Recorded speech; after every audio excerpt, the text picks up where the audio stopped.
Have you ever heard about Bob Lazar? Yes, the same man who sparked the worldwide curiosity and conspiracy theories surrounding Area 51, extraterrestrial technology, and the mystery Element 115. He claims to have worked on reverse engineering alien technology in a secretive base called S4 near Area 51. But how did a supposed physicist from the Midwest end up at the heart of one of the most enduring UFO narratives of our time? And why does his story continue to fascinate us today, decades after he first brought his claims to the public? Let's delve into this cosmic conundrum together. Bob Lazar, a name that sends ripples through the world of UFO enthusiasts and skeptics alike.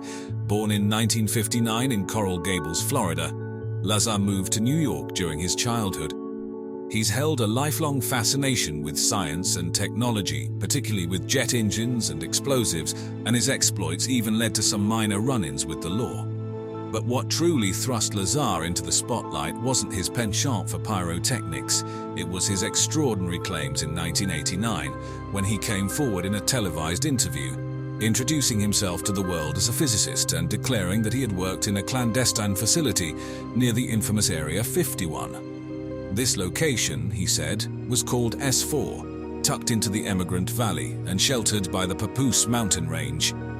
According to Lazar, S4 was the hub of a top-secret operation that focused on reverse engineering alien technology. He claimed to have been part of this covert program, working directly on 9 extraterrestrial craft, each one with different exteriors but identical interiors. His role, he stated, was to help understand and reproduce the incredible technology that powered these vessels. This claim, as outrageous as it was, caught the public's attention. UFO enthusiasts and conspiracy theorists pounced on Lazar's story as proof of the US government's knowledge and involvement with extraterrestrial beings and their technology. But his story also drew skepticism from many others, leading to an ongoing debate about the truth of Lazar's claims, his background, and the very existence of S4. It's this controversy that continues to fog Lazar's story. S4, a location etched into the minds of UFO enthusiasts and skeptics alike thanks to Lazar. But what was the nature of the work supposedly conducted at this elusive location? Let's delve into what Lazar described as his experiences there. At S4, according to Lazar, the mission was clear yet unimaginably complex: to reverse engineer advanced extraterrestrial technology. He described the alien craft as sports model flying saucers, powered by a device he referred to as the Element 115 reactor. This mysterious element, which he claimed was not of our planet, allegedly generated a gravity wave that propelled the spacecraft. His role, as part of the back engineering team, was to try to understand how these flying saucers worked and to explore the possibility of duplicating their technology using earthly materials and scientific understanding. It was an intricate task that demanded a fusion of physics, engineering, and a lot of conjecture. But Lazar also spoke about the intense secrecy and compartmentalization that characterized the operation. Each project team at S4 was kept in the dark about the other team's work, minimizing the risk of information leakage. Even within the teams, knowledge was strictly on a need-to-know basis. Furthermore, Lazar claimed that the US government had fabricated academic and professional records to discredit him if he ever broke his oath of secrecy. Indeed, when his claims reached the public, Lazar found his background under intense scrutiny, with critics pointing to discrepancies and lack of verifiable records. But in spite of all the skepticism and controversy, the details of Lazar's account continue to captivate many who are willing to ponder the possibility of a secretive government program focused on alien technology. It's a tale that adds another layer to the intriguing tapestry of UFO lore. Bob Lazar's academic and professional credentials have been the subject of intense debate.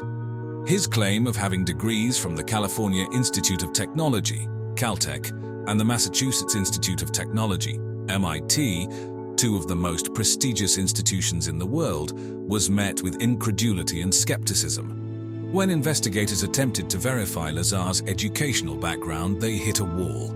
There were no records of Lazar having attended, let alone graduated from either of these universities. Critics argue this effectively discredits his claim of being a physicist, thus calling into question his alleged role at S4. However, Lazar claimed that his records were deliberately erased to discredit him and suppress the explosive information he disclosed. It's a claim that's difficult to prove, but fuels the intrigue surrounding his story. Lazar's supporters point to his undeniable scientific and technical knowledge, arguing that he couldn't have gained such understanding without substantial education. Additionally, Lazar also claimed to have previously worked at Los Alamos National Laboratory, a top-level research institution in New Mexico. Initial checks turned up no employment records, but an old phone directory did list a Robert Lazar employed by a subcontractor. Furthermore, a news article from before the controversy featured a picture of Lazar standing next to a jet car he claimed to have built, and the article referred to him as a physicist with the Los Alamos Meson Physics Facility. This tug-of-war between Lazar's claims and the verifiable evidence forms a significant part of the Lazar narrative. It's a maze of mystery, sprinkled with apparent contradictions and unanswered questions, stirring the minds of UFO enthusiasts and skeptics alike. One of the most extraordinary claims Bob Lazar made revolves around an element he referred to as Element 115, which he said was used as the fuel for the alleged extraterrestrial spacecraft at S4. Lazar's description of this element's properties seemed fantastical at the time.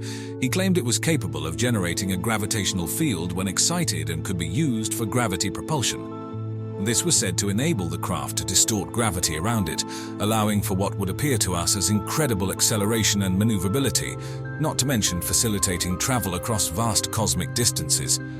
He suggested that these distortions in gravity were the reason why observers often reported UFOs as making rapid direction changes and accelerating at unbelievable speeds. In the early 1990s, when Lazar first made these claims, there was no official recognition of element 115 in the periodic table. However, in 2003, scientists were able to synthetically create a super-heavy element with an atomic number of 115. Named Moscovium, it was not as stable as Lazar had claimed element 115 was, and it certainly did not exhibit the gravity-defying properties he described. Nonetheless, this development sparked renewed interest in his story. Additionally, Lazar detailed the design and functionality of the alleged alien spacecraft. He claimed they were powered by a gravity reactor, which utilized element 115 to generate a gravity A wave. The spacecraft allegedly had 3 gravity amplifiers, which could focus the gravity A wave to allow the craft to essentially fall in any direction, explaining their seemingly impossible maneuvers.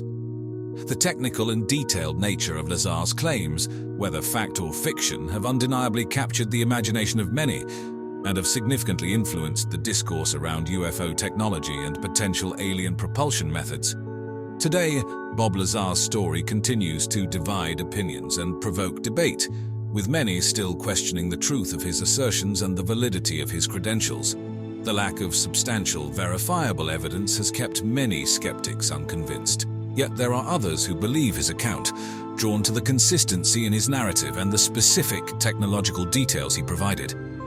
Lazar has largely withdrawn from the public eye, but made a significant return to the spotlight with the 2018 documentary Bob Lazar, Area 51 and Flying Saucers, directed by Jeremy Corbell. In the film, Lazar stands by his claims, expressing frustration and discomfort about his unique knowledge and the ensuing disbelief he has faced. The documentary has brought his story to a new generation, sparking renewed interest and debate. Some points that have kept his narrative alive include the official acknowledgement of Area 51 by the US government in 2013, more than 2 decades after Lazar first brought it to public attention. Moreover, the US Navy's confirmation of several videos showing unidentified aerial phenomena performing maneuvers that appear to defy our understanding of physics has led some to speculate about the kind of technology Lazar described. In recent years, a renewed push for transparency on UFOs from certain sectors of the US government and military, culminating in the 2020 release of previously classified UFO footage, has added fuel to the discussion surrounding Lazar's claims.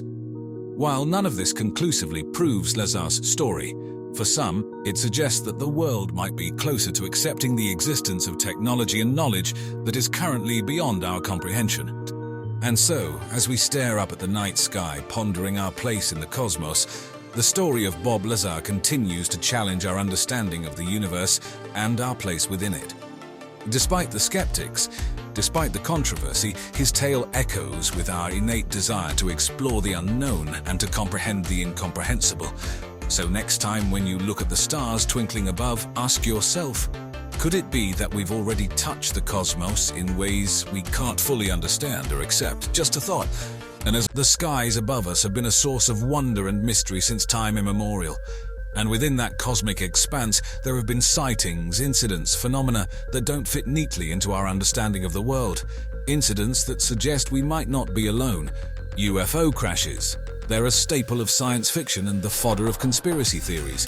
But what happens when these crashes are reported in real life? Are they hoaxes, misinterpretations, or could they be genuine encounters with extraterrestrial technology? Today we'll take a journey through some of the most notable purported UFO crash incidents and the intriguing theories surrounding them. Our journey begins in the summer of 1947, in the quiet town of Roswell, New Mexico. The nearby desert landscape was disrupted when an unidentified flying object crashed into the barren soil. What unfolded after is a narrative of intrigue that continues to fuel discussions to this day. Rancher W.W. Mac Brazel discovered the wreckage, which was unlike anything he had ever seen. It was made of a thin, lightweight material that Brazel described as a sort of metal foil. He could crumple it and it would unfold itself, retaining its original shape.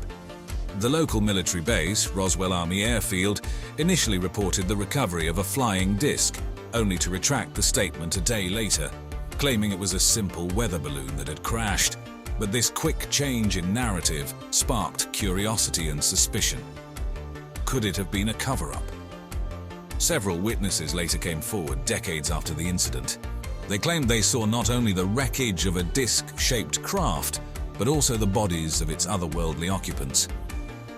Jesse Marcel, the intelligence officer who first investigated and recovered some of the wreckage, later openly disputed the weather balloon explanation. He claimed the materials he found were not of this world. The Roswell incident is perhaps the most famous and thoroughly investigated UFO crash in history. It has become the cornerstone of UFO conspiracy theories and has inspired countless books, movies, and TV shows. But despite all the interest and investigation, the question remains: what really happened in Roswell in the summer of 1947? The truth, as they say, may still be out there. Next, let's travel to Kecksburg, Pennsylvania. On the evening of December 9, 1965, a fireball was reported by thousands in at least 6 U.S. states and Ontario, Canada. It streaked over the Detroit, Michigan, Windsor, Canada area, reportedly dropped hot metal debris over Michigan and northern Ohio, and caused sonic booms in western Pennsylvania. It was generally assumed and reported by the press to be a meteor. However, inhabitants of Kecksburg had a different story to tell. Eyewitnesses in the small village described something crashing in the woods, a large, brilliant fireball in the sky. But this was no ordinary meteor. Residents reported a strange acorn-shaped object about the size of a small car. The strange object was adorned with mysterious hieroglyphic-like characters etched into its metallic surface. The military was on the scene quickly, cordoning off the area and removing the object on a flatbed truck under the cover of darkness. Officially, they later reported they found absolutely nothing in the woods. But this quick response and the subsequent secrecy only fueled the rumors of a government cover-up. In the following years, numerous theories have surfaced about the Kecksburg incident. Some suggest it was a crashed Soviet satellite, others claim it was an extraterrestrial spacecraft, and some even believe it was an experimental Nazi Die Glocke device from WW2, somehow displaced in time. While no definitive conclusion has been reached, the Kecksburg incident continues to intrigue ufologists and conspiracy theorists alike. The truth behind this event remains as elusive as the object itself, a mystery concealed within the shadows of the unknown. The Shag Harbor incident, which took place on October 4, 1967 in Nova Scotia, Canada, is another notable UFO crash that has puzzled investigators for decades. This particular incident stands out due to its multiple credible witnesses and an official government acknowledgement that something unexplained indeed happened. On that fateful night, residents reported seeing a sequence of flashing lights in the sky, which were moving in a downward trajectory. These lights eventually hit the water's surface and appeared to float, prompting some witnesses to believe they were seeing a tragic airplane crash. Local authorities were quickly alerted, and a rescue mission was launched under the assumption that an aircraft had crashed into the sea. But when boats arrived at the scene, there was no wreckage, no bodies, and no survivors. Instead, they found a long, yellow foam on the water, a sign that something unusual had occurred. The Canadian military became involved, and an underwater search was initiated. Still, no aircraft wreckage was found, and the case was handed off to the Royal Canadian Mounted Police and the Canadian Coast Guard. They classified it as a UFO report, the only unsolved case in Canada officially classified as a UFO. Over the years, the Shag Harbor incident has provoked numerous theories. Some believe it was a secret military operation, while others propose it was an extraterrestrial craft. Some witnesses even reported seeing a second craft in the sky, seemingly looking for the first one. Despite extensive investigations, including by civilian UFO groups, the true nature of the Shag Harbor incident remains a mystery. It's an enigma that continues to fuel speculation and interest, keeping the incident very much alive in the annals of UFO history. If we're exploring UFO crash incidents, we mustn't overlook the Berwyn Mountain incident in Wales in 1974. This event involves an alleged crash of an unidentified flying object in the Berwyn Mountains. The mystery deepens with the claim of a subsequent military cover-up, which has fueled a lot of speculation over the years. On the night of January 23, 1974, residents in the nearby village of Llandrillo reported a loud explosion and earth tremors. The local community was understandably alarmed, believing they had experienced an earthquake. Many also reported seeing strange lights in the sky moving towards the mountain range. The initial official explanation was that the tremors were caused by an earthquake measuring 3.5 on the Richter scale.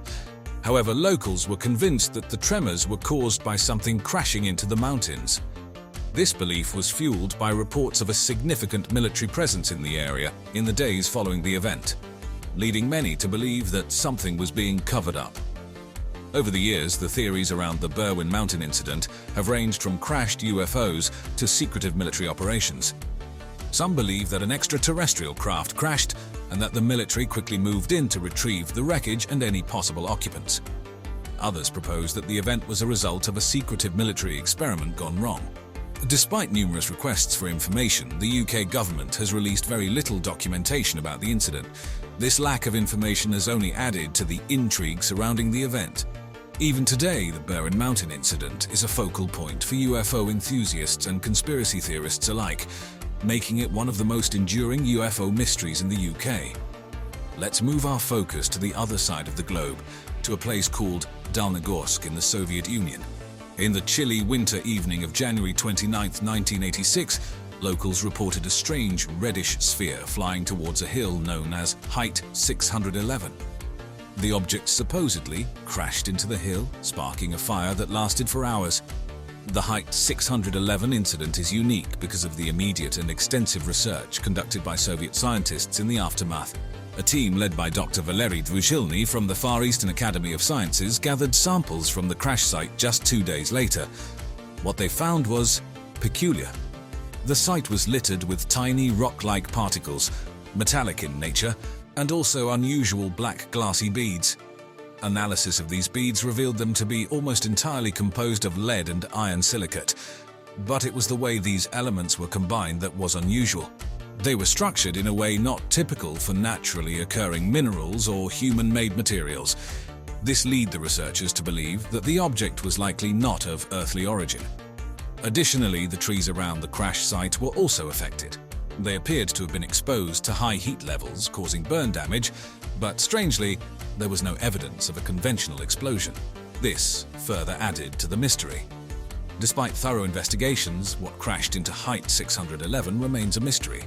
The unusual nature of the debris and the lack of conventional explanations have led many to believe that this was indeed a UFO crash. Yet, like most UFO incidents, official explanations are scarce and typically dismissive of the extraterrestrial hypothesis.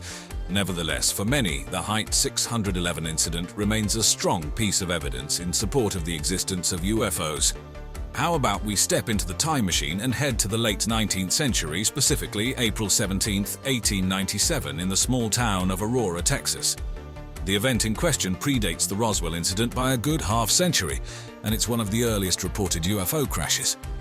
According to local newspaper reports from the time, an airship was seen by several witnesses as it swerved over the town square, then crashed into a windmill on the property of a Judge J.S. Proctor. The explosion that followed destroyed the windmill and the water tank and scattered debris across several acres of ground. But here's where it gets truly bizarre. The townsfolk allegedly discovered a badly disfigured body, which they assumed was the ship's pilot. The body, described as not an inhabitant of this world, was buried with Christian rites in the local cemetery. Reports claim that the wreckage from the crash site had strange hieroglyphic-like symbols. In the 1970s, the case was re-investigated by UFO researchers. They claimed to locate the grave and even applied to exhume the site, but the request was denied. Metal fragments were found in the area which were claimed to be remnants of the UFO, but the results of the analysis were inconclusive. The Aurora case is often dismissed as a hoax, primarily because the town was suffering from a severe economic downturn, and some suggest that the story was concocted to revive interest in the area. But without definitive proof, it remains an intriguing piece of UFO history that continues to fuel speculation about early extraterrestrial visits to Earth. We've journeyed through a landscape of mystery and speculation, diving into numerous accounts of supposed UFO crashes. From Roswell to the Berwyn Mountains, these incidents have spurred countless theories, debates, and investigations. While it's easy to dismiss these stories as mere fabrications or misunderstandings, they do serve a crucial role in fueling our curiosity about what lies beyond our planet. They remind us that the universe is vast, and there's so much we don't yet understand. Could we be visited by beings from another world? Have we already been? The answers are still out there, waiting in the vast expanse of the cosmos. Hello there, picture this. A bustling airport with planes taking off and landing, travelers rushing to catch flights, and in its depths, a secret society of reptiles. Yes, you heard that right. We're going to dive into one of the most interesting and bizarre conspiracy theories out there, the Denver airport reptiles. But first, let's address the elephant in the room. Why on earth would an airport have barbed wire fences facing inwards? It's quite a puzzling sight, and one that has stirred quite a bit of controversy. Normally, fences are designed to keep people out, right? But what happens when they are designed to keep people in? Now, this is where things get a little strange. At the Denver airport, one thing that has consistently puzzled visitors and fueled conspiracy theories is the orientation of the barbed wire on the fences. Instead of being designed to deter people from breaking in, as you would expect, the barbed wire is angled inward, as if to prevent people from getting out. Conspiracy theorists have jumped on this anomaly, with some claiming it's evidence of a secret underground prison or concentration camp operated by the government or perhaps our supposed reptilian overlords. They argue that the inward-facing fences are a clear indication of the airport's sinister purpose, to detain, not to deter. But those in charge of the airport offer a more mundane explanation. They argue that the inward-facing fences are simply a measure to prevent large animals, such as deer, from wandering onto the runways, which could potentially lead to dangerous accidents. Yet, for those who believe in the Denver airport conspiracies, this explanation is seen as a convenient cover-up. The question remains, are these fences an innocent measure of wildlife control or a more insidious tool of containment? As always, the answer depends on who you ask. Denver International Airport, or DIA, is more than just a hub for travelers from around the globe. This intriguing location has earned quite a reputation. It's often referred to as the conspiracy capital of the world, and for good reason. You see, the airport was built in 1995, replacing Denver's Stapleton Airport, which, by all accounts, was still functioning perfectly well. This raised eyebrows, particularly because the new DIA was significantly larger and seemingly unnecessary. But things get even stranger. The initial budget for DIA was around $1.7 billion, but the final cost skyrocketed to nearly $4.8 billion, a whopping $3.1 billion over the original budget. This massive overrun sparked a flurry of questions. Why was the budget exceeded by such a massive amount?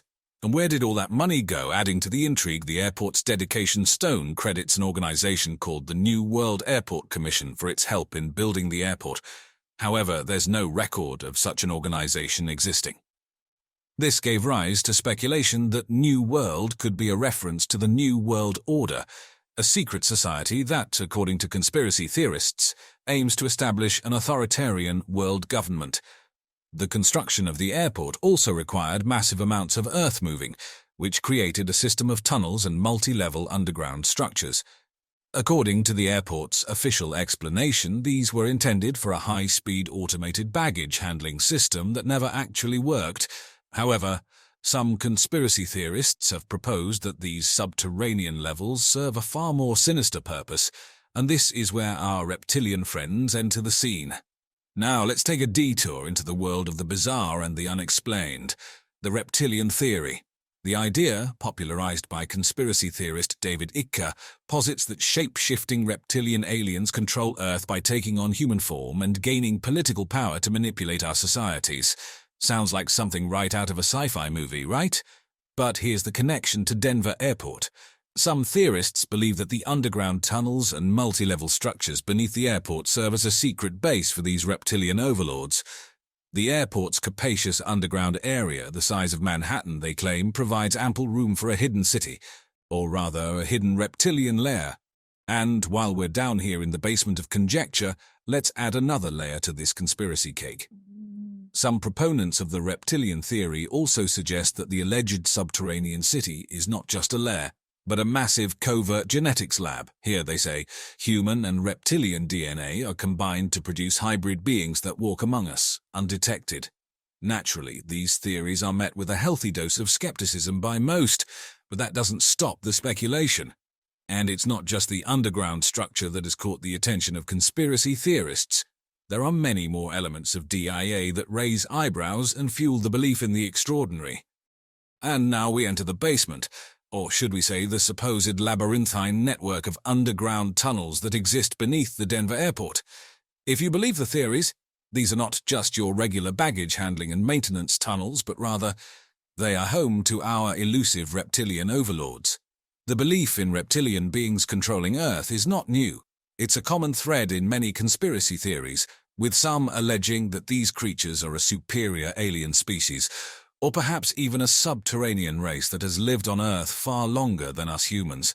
In the case of Denver Airport, theorists suggest that the airport was built as a cover for the construction of a massive underground base. This base is, according to them, where the reptilian beings live, work, and perhaps orchestrate their global control strategies. They point to the unusually large amount of soil, 110 million cubic yards to be precise, that was moved during the airport's construction. Could this have been to accommodate the creation of this subterranean city? Again, officials offer a more rational explanation. The soil was moved to build the airport's runway system. But for those ingrained in conspiracy lore, this is seen as another cover-up, a smokescreen to hide the true purpose of the airport. So is there a vast subterranean network harboring a race of reptilian beings under Denver Airport? As with all things, the truth might be stranger than fiction. Or perhaps it might be exactly as mundane as officials insist. Either way, it's a fascinating journey into the world of conspiracy theories and our own human imagination. Art, as they say, is a reflection of society, a mirror held up to the world. But what if the mirror shows us something unexpected, something cryptic? Denver Airport is home to some intriguing and, to some, unsettling artwork. The most notable of these is a series of murals painted by artist Leo Tanguma. They depict scenes of environmental decay, war and genocide, but also scenes of restoration and peace. While Tanguma has explained that the murals are a commentary on humanity's capacity for destruction and hope for a better future, conspiracy theorists have their own interpretations. To them, these murals are not simple artistic expressions, but coded messages or even prophecies about a dystopian future orchestrated by the global elite, or, in this case, our reptilian overlords. Some theories suggest the murals depict a new world order taking over the Earth after some cataclysmic event. Another notable piece of art is a 32-foot-tall blue horse statue with glowing red eyes, affectionately known as Blucifer. The statue's eerie appearance has led to speculation about its intended symbolism, with theories ranging from it being a representation of the fourth horseman of the apocalypse to it being a symbol of the reptilians' power and influence. Interestingly, the artist of the statue, Luis Jimenez, was killed when a section of the sculpture fell on him during construction. This unfortunate event has only served to fuel the conspiracies surrounding the airport's artworks. But is there a hidden meaning in these artworks, a message to be decoded? Or is it just art, meant to provoke thought and discussion? The answer, like many things at Denver Airport, remains shrouded in mystery. Finally, let's gaze into the future. Denver International Airport, despite, or perhaps because of all the conspiracy theories, has become a cultural icon, and the airport authorities aren't shying away from it. In fact, they're embracing the theories, turning them into a marketing tool, and using them to fuel intrigue and tourism. In 2016, the airport even held a month-long exhibit on the conspiracy theories, complete with a talking gargoyle that joked with travelers about the airport's supposed secrets. The airport's official website has a section dedicated to debunking the rumors, but it does so with a wink, maintaining the sense of mystery. They've also used the theories in construction signs when the airport was undergoing renovations, signs reading construction or cover up. And what's happening behind this wall, gargoyle breeding ground, top secret Freemason meeting, appeared around the airport. Far from quashing the rumors, these actions have only added fuel to the fire. So what does the future hold for the Denver Airport conspiracy theories? As long as there's an airport with unusual art, mysterious symbols, and a complex network of underground tunnels, it seems there will always be someone wondering what really lies beneath. And isn't that the beauty of human curiosity? The quest for answers, the yearning for truth, the lure of the unknown, it's all part of the journey. In the end, the Denver Airport and its associated conspiracy theories serve as a reminder that our world is full of mystery and intrigue, whether real or imagined, and that's a world well worth exploring. After all, where would we be without a little mystery in our lives? There you have it, folks. From the construction of the largest airport in the United States by total land area, to the intricate murals and statues, all the way to the inward-facing barbed wire and the supposed reptilian base, Denver International Airport has carved a unique space for itself in the annals of conspiracy theory lore. In an era where everything is a Google search away, it's refreshing and a little exciting to have some mysteries left in the world. And while we've explored some of the most popular theories about Denver Airport, remember, the truth is often elusive and in some cases far stranger than fiction. Of course, all of these theories are just that, theories. As humans, we love a good story, and the Denver Airport gives us plenty to speculate on. But next time you're rushing to catch a flight, spare a thought for the possible reptilian inhabitants beneath your feet. Or better yet, take a moment to appreciate the unique artwork that sparks these fascinating conversations. What if I told you that alien technology is not just in the realm of science fiction, but potentially right under our noses? Some say governments around the world may have been collecting, studying, even reverse engineering extraterrestrial tech for decades. And what if we could trace this interaction all the way back to the Roswell incident in 1947, or perhaps even earlier?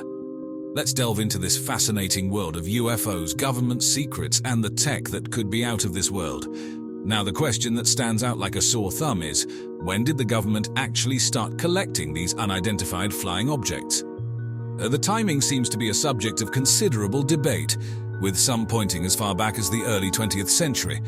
However, the watershed moment that brought UFOs into the public eye was undoubtedly the infamous Roswell incident of 1947. After the alleged crash of a UFO near Roswell, New Mexico, many UFO researchers and enthusiasts believe that the US government initiated a concerted effort to recover and study extraterrestrial technology. This is where things get murky. Official records deny the presence of any extraterrestrial artifact, explaining the incident as the crash of a high-altitude surveillance balloon. However, theorists and witnesses insist that there was a cover-up. The years that followed the Roswell incident saw an increase in reported UFO sightings, not just in the US but around the globe. Many believe this marked the beginning of covert government programs designed to acquire, study, and potentially reverse engineer extraterrestrial technology. Through the Cold War and the space race right into the 21st century, The narrative of governmental involvement with UFOs and potential alien technology has persisted. Enter Philip J. Corso, a name synonymous with the most famous alleged UFO incident in history. The Roswell incident of 1947. Corso, a former US Army colonel, shook the world with his claims in the book The Day After Roswell. According to Corso, he was entrusted with foreign technology recovered from the Roswell crash. He alleged that the US government had reverse-engineered this technology and then seeded it into the private sector, with Corso playing a pivotal role in the process. But what exactly was this foreign technology? Corso described artifacts such as a thin, clear material like plastic, reminiscent of the integrated circuits used in our modern computers. He also wrote of fiber optics, lasers, supertenacity fibers that led to the development of Kevlar and other advanced technology that was apparently far beyond human capability at the time. He even claimed that the Roswell craft itself was a kind of lifeboat for the alien crew and was designed to interface with them directly. Now, that's a thought to send chills down your spine, isn't it? A spaceship not just controlled by the creatures, but an actual part of them. However, skeptics have challenged Corso's claims, pointing to discrepancies in his accounts and citing the rapid pace of human technological advancement as a more plausible explanation for these innovations. But Corso's tale is just one piece of the puzzle. Let's dive deeper, shall we? Now, you might be thinking, if this is all true, why doesn't the government just come out and say it? Well, believe it or not, they kind of have. Over the past few years, government agencies, particularly in the United States, have been more forthcoming about the UFO phenomenon. In 2020, the US Department of Defense officially released 3 short videos showing unidentified aerial phenomena. These were captured by Navy pilots during training flights between 2004 and 2015. Each of the videos showcases fast-moving, oblong objects racing through the sky and performing maneuvers that seem to defy our understanding of physics. The government's acknowledgement of these videos as real, unidentified objects is a big deal. It's the closest we've come to an official admission that there are things in our skies that our best military and scientific minds can't explain. Then, there's the Pentagon's UAP task force, established in 2020 with a mandate to investigate sightings of unexplained aerial vehicles by military personnel. So while they're not saying, hey, we've got aliens, they're certainly saying, hey, there's something weird in the sky and we don't know what it is. But this acknowledgement doesn't tell us what these unidentified objects are, where they come from, or who, or what is controlling them. But it's a step towards transparency that was unthinkable even a decade ago. Could it be possible that this is a slow, calculated strategy to prepare us for something bigger, to acclimate us to the reality of the unknown? Perhaps. But for now, we're left with more questions than answers. So, let's explore further. After all, the best is yet to come. But how long have governments been aware of this alien phenomenon? And when did contact supposedly occur? Let's delve into that. According to some researchers and theorists, contact with extraterrestrial life may have started much earlier than we think. Reports of sightings and encounters date back centuries, with many ancient civilizations attributing their advancements to the sky gods. But when we talk about modern times, things start to get a bit more concrete, albeit still largely speculative. Some theorists point to the events of 1947 in Roswell, New Mexico as a significant turning point. They claim that a crash involving an extraterrestrial spacecraft occurred and that the US government recovered debris and even alien bodies. If this is true, then governments have been in contact with alien technology, and potentially aliens themselves, for over 7 decades. But perhaps more interestingly, some whistleblowers and researchers argue that direct purposeful contact has been established between humans and extraterrestrial beings. Former Canadian Minister of Defense Paul Hellyer publicly stated in 2005 that not only do UFOs exist, but that governments have been in direct contact with extraterrestrials for many years. He even goes so far as to say that at least 4 species of aliens have been visiting Earth for thousands of years. Similar claims have been made by others, suggesting that this contact has resulted in a wealth of shared technology and knowledge, much of which remains top secret. If these assertions are correct, then we are dealing with a global, multi-generational cover-up, with implications that would shake our society to its very core. But why would the government keep such world-altering information secret? Well, let's take a look at some potential reasons. Now, let's talk about possibilities. What are the potential technologies we could imagine extraterrestrial beings to have? And which of these might governments potentially have access to? For starters, let's consider the obvious: spacecraft technology. We're not just talking about sleek aerodynamic designs that defy gravity. These technologies could potentially involve manipulation of space-time itself. Ideas such as warp drives, teleportation devices, and wormhole generators are all part of this speculative discussion. If such technologies are within the grasp of extraterrestrial civilizations, it could explain the seemingly impossible maneuvers reported in many UFO sightings. Then there's energy technology. It's no secret that we're facing an energy crisis on Earth, but an advanced alien civilization may have already solved this issue. Technologies that allow for harnessing energy from stars, otherwise known as Dyson spheres or Dyson swarms, or even directly tapping into the fabric of space-time for limitless energy, are all within the realm of theoretical possibility. And what about medical technology? Some abductees claim to have been healed or altered by their alien captors. Could we see advanced medical equipment capable of rapidly healing injuries, curing diseases, or even halting the aging process? But perhaps most interesting is the possibility of communication and information technology that could provide access to an interstellar internet, connecting civilizations across the galaxy or even the universe. This could potentially give us access to a wealth of knowledge beyond anything we've ever imagined. Of course, these are all speculative. We're still waiting on solid proof. But if even one of these technologies is real and within our reach, it could entirely reshape our civilization. And here's where things get a little tricky.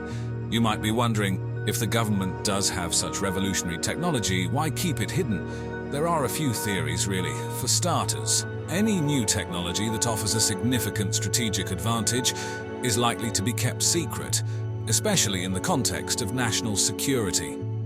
If these technologies can be weaponized, it would be natural for governments to want to prevent them from falling into the wrong hands. Moreover, disclosure could lead to social, economic, and religious upheaval. Imagine the societal impact of realizing we're not alone in the universe, or the economic consequences of introducing free, limitless energy. We could be looking at a complete restructuring of power and wealth, something those currently in power might not be too keen on. Then there's the potential for panic. In 1938, a radio broadcast of H.G. Wells' War of the Worlds led to widespread fear among listeners who believed an actual alien invasion was underway.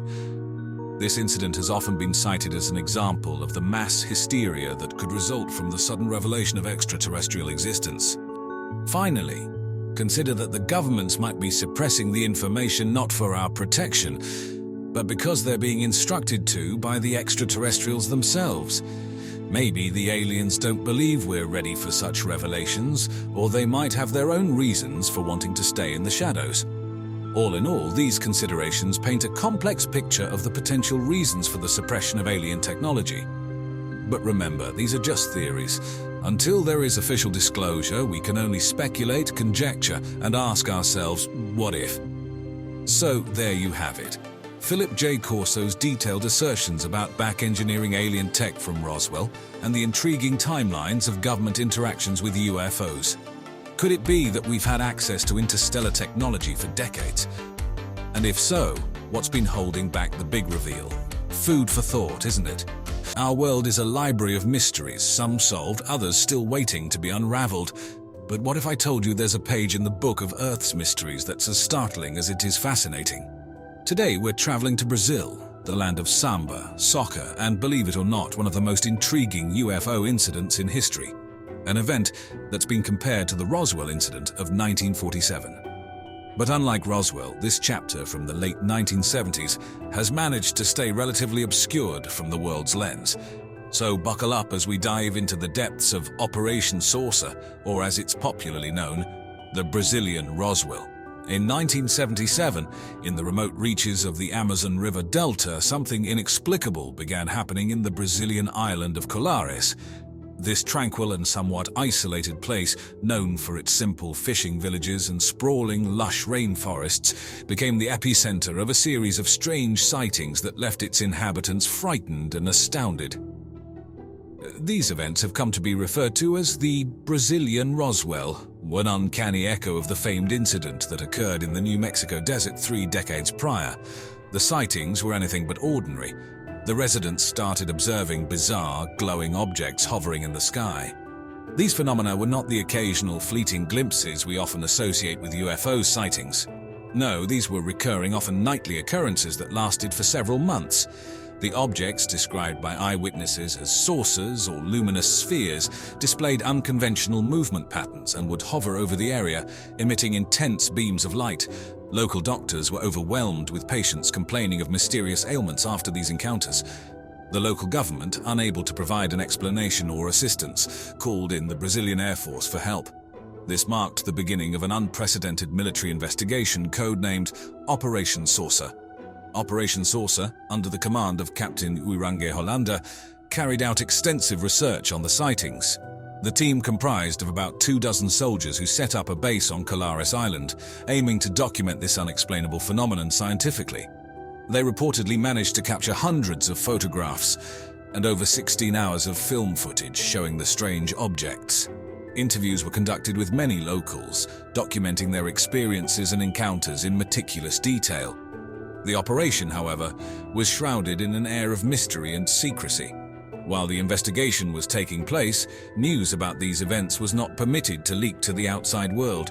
It was a clandestine endeavor that remained largely unacknowledged until years later. The lengths to which the Brazilian military went to study these phenomena begs the question: what exactly was happening on the island of Colares in 1977? And, perhaps more intriguingly, what did the military discover during Operation Saucer? The lights and strange craft witnessed during this time weren't simply spectacles that the villagers could admire from a safe distance. No, these sightings were interactive, sometimes distressingly so. Residents reported experiencing both physical and psychological effects following encounters with the strange, unexplained phenomena, adding another layer to this. The villagers described the lights as intensely bright, usually taking on an array of vibrant colors. These were no mere flashes in the night sky, but rather intricate, luminous shapes performing elaborate maneuvers that defied conventional understanding of physics. Their movement seemed deliberate, as if controlled by some unknown intelligence. The effects they had on the local population were equally peculiar. Numerous individuals reported being targeted by beams of light emitted from these craft, resulting in a variety of symptoms. Some experienced intense heat and were left with first-degree burns on their skin. Others described a sensation akin to being pricked by hundreds of needles. Paralysis, weakness, and fatigue were also commonly reported following these encounters, leaving the victims drained of energy and in a state of deep confusion. One of the most chilling aspects of these encounters was that many victims also reported significant hair loss in the areas where the beams had hit them, a condition known as alopecia. Furthermore, puncture marks or small wounds were often found on the bodies of these individuals, leading to speculation about possible extractions of blood or biological material. What makes these accounts all the more troubling is that they were not isolated incidents, but rather widespread phenomena affecting a large portion of the local population. Indeed, over the course of just a few months, the local health post registered more than 400 cases of individuals suffering from these peculiar symptoms. The consistency of these reports, combined with the physical evidence, defied any straightforward, conventional explanation, deepening the intrigue and mystery surrounding the Brazilian Roswell. But like a sudden blackout in a vibrant city, Operation Saucer came to an abrupt end. It was December of 1977, and despite the operation having just scratched the surface of understanding the phenomena, the Brazilian military abruptly concluded it. This decision came as a surprise considering the increasing momentum of the investigations. The sightings showed no signs of diminishing. The populace was still gripped by fear, and the question of what these lights were remained unanswered. The hasty closure sparked a series of speculations. Some suggested that the military had made contact or had come to some agreement with the beings behind the lights. Others conjectured that they might have found something profoundly unsettling, something that either scared them into silence or was so significant that it had to be kept under wraps. Conspiracy theorists leaped at the decision. They suspected that the US government, given their vested interest in UFO phenomena, as demonstrated by initiatives like Project Blue Book, might have exerted pressure on Brazil to end the operation and keep the findings confidential. They point to potential cover-ups and suppression of information in the interest of national security. After all, what if these entities represented an unknown and potentially superior technology? But amidst all this speculation, the military kept tight-lipped and all files related to Operation Saucer were classified. The lead investigator, Captain Hollander, was reassigned, and any discussion about the operation was discouraged. It was as if a veil of silence had descended over the whole affair, making it one of the most captivating yet least understood UFO encounters in history. Years later, in 1997, Brazil did release some files pertaining to Operation Saucer, but the information contained within was frustratingly sparse. It seemed that the real heart of the matter, the true answers to what transpired during those strange months in 1977, were either lost, still hidden, or perhaps out of this world. Now, as is often the case when governments appear to hide information, a whole wave of conspiracy theories and unanswered questions surfaced. Who were the true puppeteers of these dazzling lights? Were they just an unexplained natural phenomenon, or did they indeed have otherworldly origins? Did the Brazilian military really make contact with these entities? The answers remain as elusive as the lights themselves, but let's dive deeper into these mysteries. Some of the more common theories suggest an extraterrestrial presence, with believers pointing to the sophisticated maneuvers of the lights and the bizarre symptoms exhibited by those who came into contact with them. These symptoms, including puncture marks and anemia, seem to defy logical explanation, leading some to posit that these were results of alien encounters. In the heart of the conspiracy theory jungle, some suggest that Operation Saucer was a smokescreen for a more secret, more in-depth investigation, one that yielded evidence of alien existence and contact. The abrupt end of the operation is often seen as a sign that the military had found something too potent, too shocking to reveal to the public. Yet others contend that the lights were perhaps secret technological experiments, possibly even orchestrated by the United States or another foreign power. The area around Colares is remote and sparsely populated, making it an ideal location for such clandestine tests. But of course, these are all theories, stories spun in the void of official silence. Despite numerous requests and appeals over the years, the Brazilian government has kept a tight lid on the Operation Saucer files. Captain Hollander, the lead investigator, gave an interview in 1997, claiming he had indeed witnessed the extraterrestrial entities during the operation. However, his mysterious death just a year later has only added fuel to the conspiracy theories and speculation. Thus, the Brazilian Roswell remains shrouded in mystery, a tantalizing question mark in the annals of UFO encounters. The island of Colares, once an obscure fishing community, is now etched in UFO lore as a hotspot of unexplained aerial phenomena and an enduring symbol of the quest for the truth about extraterrestrial life. Now, despite the swirling clouds of mystery and speculation, the Brazilian Roswell incident has left a significant footprint on the sands of time. This extraordinary event isn't just another tale of fleeting lights in the night sky. It has created a lasting legacy and has had a profound influence on the ufology and our perception of the unknown. Firstly, let's consider the sheer intensity and duration of the sightings. Over several months, countless people reported interactions with these inexplicable lights. This wasn't just a solitary UFO sighting, but rather a sustained, intensive phenomenon that affected an entire community. It's fair to say that such a level of activity is unprecedented in the annals of reported extraterrestrial encounters. Additionally, the involvement of the Brazilian military, one of the most powerful in South America, gives an extra layer of credibility to the events. Unlike many other UFO incidents, this one was officially investigated, lending an undeniable gravitas to the sightings. The military's serious approach, complete with a specially dedicated operation and its sudden termination, has intrigued ufologists and investigators ever since. The legacy of the Brazilian Roswell also extends to the cultural impact it has had. The story has been the subject of numerous documentaries, books, and articles. The town of Colares has become a mecca for UFO enthusiasts, with many making pilgrimages to this remote corner of Brazil to experience the location of these mystifying events firsthand. Finally, the Brazilian Roswell has made an indelible impact on the discourse about life beyond Earth. The fact that these sightings were accompanied by physical symptoms in those who witnessed them forces us to confront the idea that if there is other life in the universe, it could interact with us in ways we may not fully understand or anticipate. The incident fuels the ongoing debate and speculation about what lies beyond the boundaries of our planet. Ultimately, the legacy of the Brazilian Roswell is a reminder of our enduring fascination with the unknown, the mysteries of the universe, and our relentless pursuit of answers, no matter how elusive they may be. Have you ever wondered how we made such monumental leaps in technology in such a short span of time? From the silicon-based integrated circuit chips that drive our digital world to the Kevlar that protects lives daily, our technological prowess has soared. But what if I told you there might be more to it? What if some of our revolutionary inventions were not solely the result of human ingenuity, but were rather gifted to us by extraterrestrial entities? Let's explore this fascinating and controversial theory. It's hard to understate just how revolutionary the transistor was for modern technology. These tiny devices, which can amplify or switch electronic signals and electrical power, are everywhere.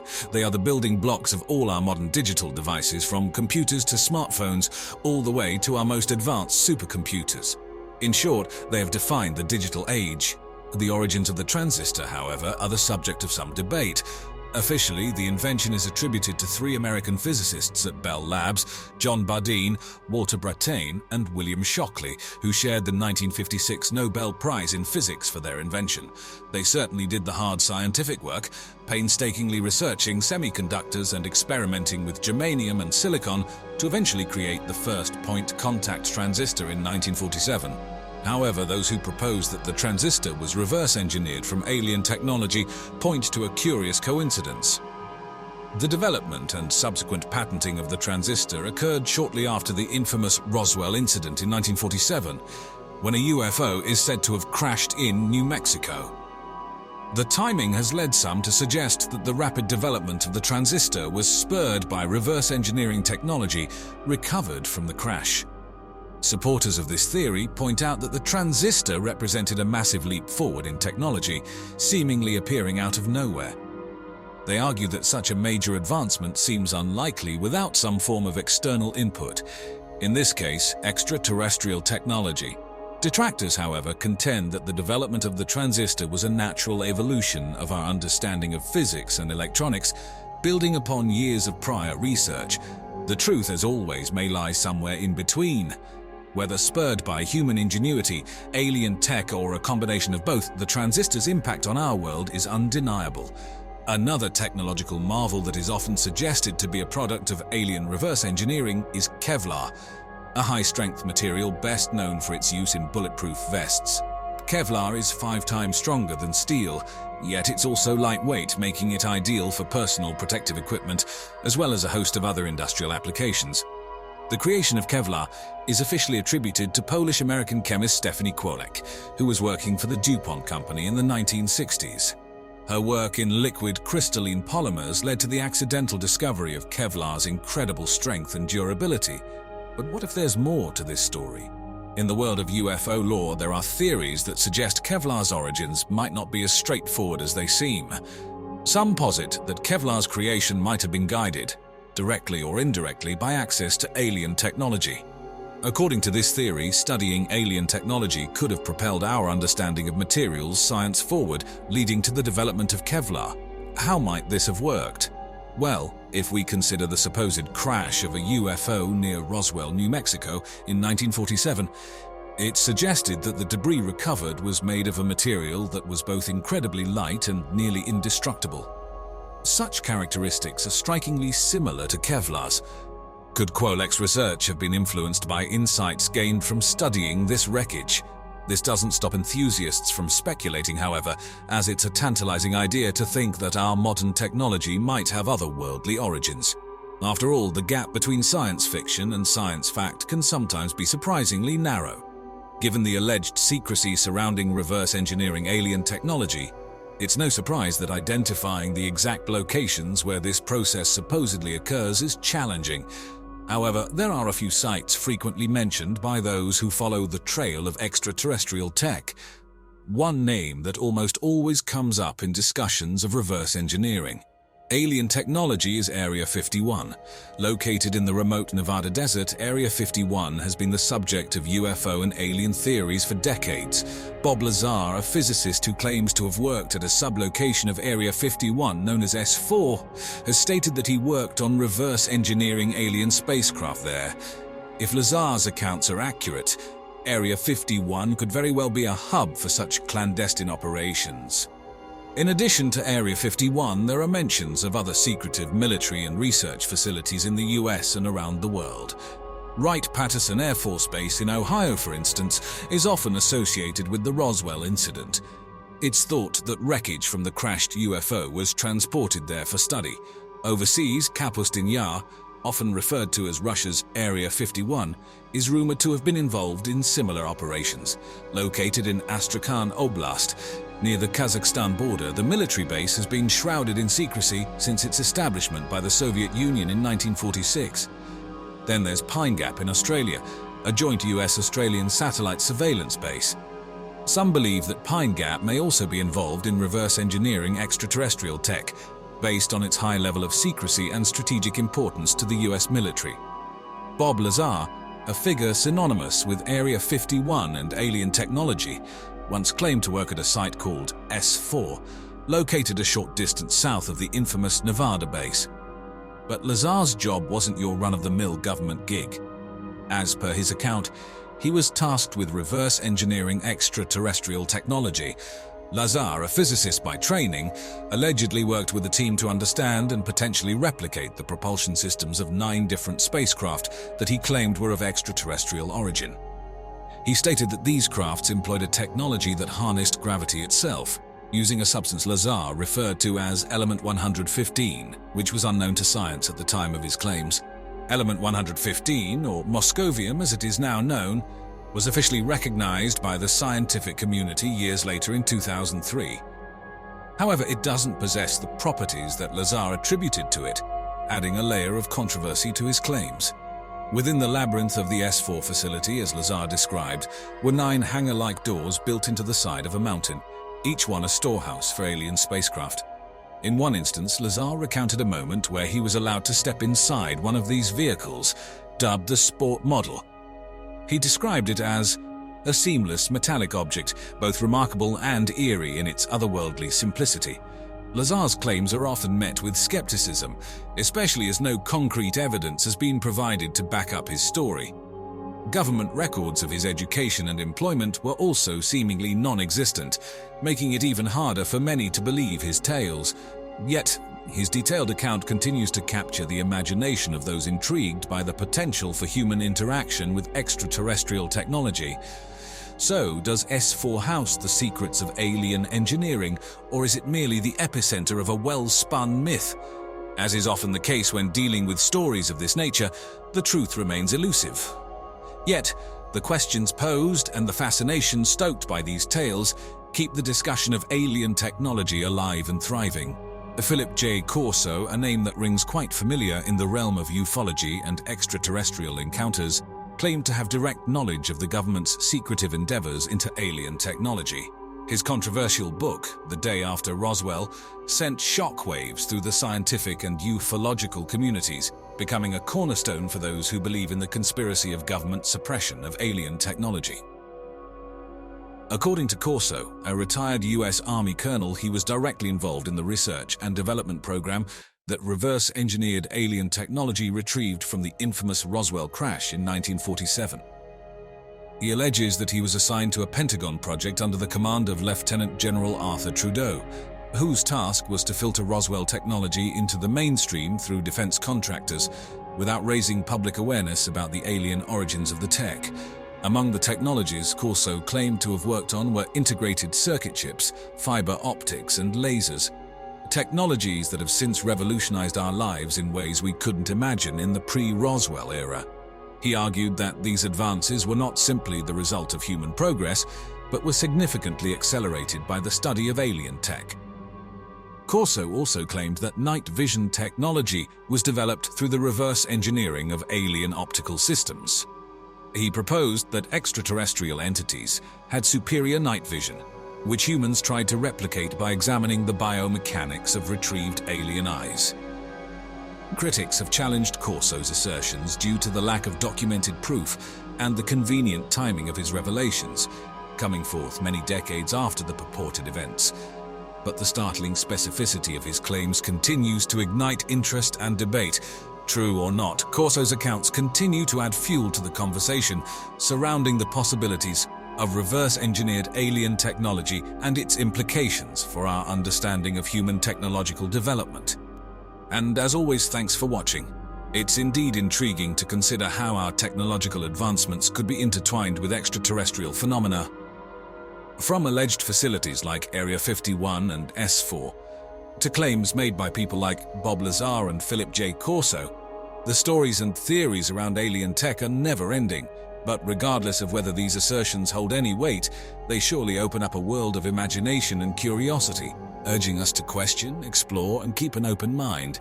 So the next time you use your smartphone or see a bulletproof vest, just remember, it may not be all human ingenuity. What if I told you we could bend time like a piece of wire, or gaze into tomorrow as easily as looking out a window?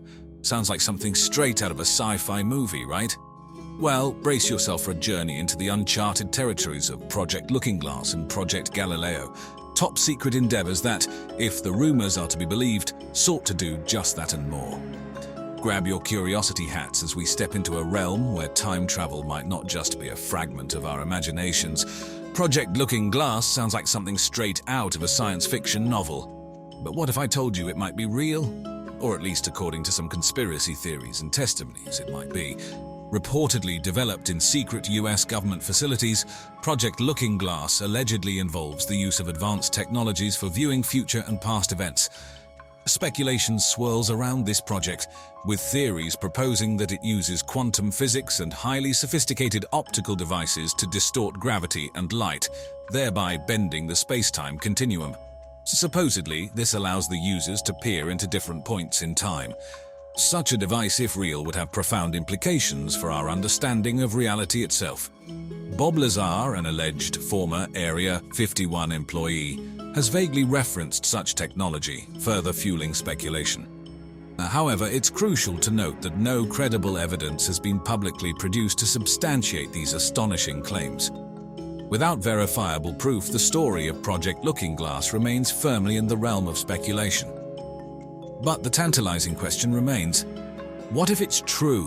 What would that mean for us, for our understanding of time, and indeed for our place in the universe? The prospect is as tantalizing as it is mind-boggling. When we talk about Project Looking Glass, one name often comes up in the discussion: Bob Lazar. A controversial figure in the world of ufology, Lazar claims to have worked on reverse engineering extraterrestrial technology at a site called S4, near the infamous Area 51 in Nevada. According to Lazar, one of the projects he was involved with had technology that bears a striking resemblance to what's described in Project Looking Glass. While he hasn't explicitly confirmed working on this particular project, his descriptions of an alien craft that could manipulate gravity to propel itself certainly seem to align with the supposed objectives of Project Looking Glass. Lazar describes the technology as using gravity as a lens, much like how traditional lenses use light refraction, bending it to focus on a specific point. He further elaborates that this technology could manipulate the gravity A and B waves, which, in the hands of advanced beings or societies, could potentially be used for time viewing or even time travel. The concept of time travel has fascinated humans for centuries, but it wasn't until Albert Einstein's theories of relativity in the early 20th century that the concept moved from the realm of fantasy to a theoretical possibility. The idea, in essence, is based on how space and time intermingle, coining the term space-time. Einstein's theory of relativity posits that gravity is not a force transmitted across space, as Isaac Newton had suggested, but a curvature of space-time caused by massive objects. So when a massive object like a star or planet curves space-time, Anything passing by, including light, follows this curvature. This is known as gravity's effect on time, or gravitational time dilation, observed in experiments where clocks closer to a massive object, like the Earth, tick slower compared to those further away. Extending this idea to Project Looking Glass, if you have a technology that can manipulate gravity, then you could, in theory, manipulate time. By creating a strong gravitational field, you could slow time down, or by creating a negative gravitational field, you could potentially reverse time. This falls into the domain of hypothetical exotic matter and negative energy densities, which are required for notions like wormholes, shortcuts through space-time frequently used in discussions about time travel and faster-than-light travel. Our Project Galileo isn't about peering into the future, like Project Looking Glass. Instead, it's focused on exploring the vast, mysterious expanse of space, specifically the largest planet in our solar system, Jupiter. But why Jupiter, you might ask? The reason lies in the intrigue that Jupiter's moons hold, with a particular emphasis on the moon Europa. Project Galileo, named after the famous Italian astronomer Galileo Galilei, was an ambitious endeavor launched by NASA in 1989. Galileo, the spacecraft, was designed to study Jupiter and its moons in unprecedented detail. It arrived at Jupiter in 1995 after a lengthy journey involving gravitational assists, also known as slingshots, around Venus and Earth. The primary mission objectives were to explore Jupiter's atmosphere, magnetosphere, and to study the chemical composition, geology, and the extraordinary possibility of subsurface oceans on its moons. Over the course of 14 years, including its journey to Jupiter and its extended missions, Galileo made several groundbreaking discoveries. One of the most compelling findings was the discovery of a salty, subsurface ocean on Europa, making it a prime candidate for potential extraterrestrial life within our own solar system. That's right, a moon that could potentially harbor life, not millions of light years away, but within our own cosmic neighborhood. Project Galileo, despite its immense scientific value, has been a subject of various conspiracy theories and speculations. Some individuals believe that its true purpose was not just to explore the Jovian system, but to gather technology from an extraterrestrial source. There's a fascinating thread of thought that suggests that the spacecraft was not just sent for exploration and discovery, but was also a scavenging mission. The theory alleges that Jupiter's moon Europa could potentially house ancient extraterrestrial technology beneath its icy surface.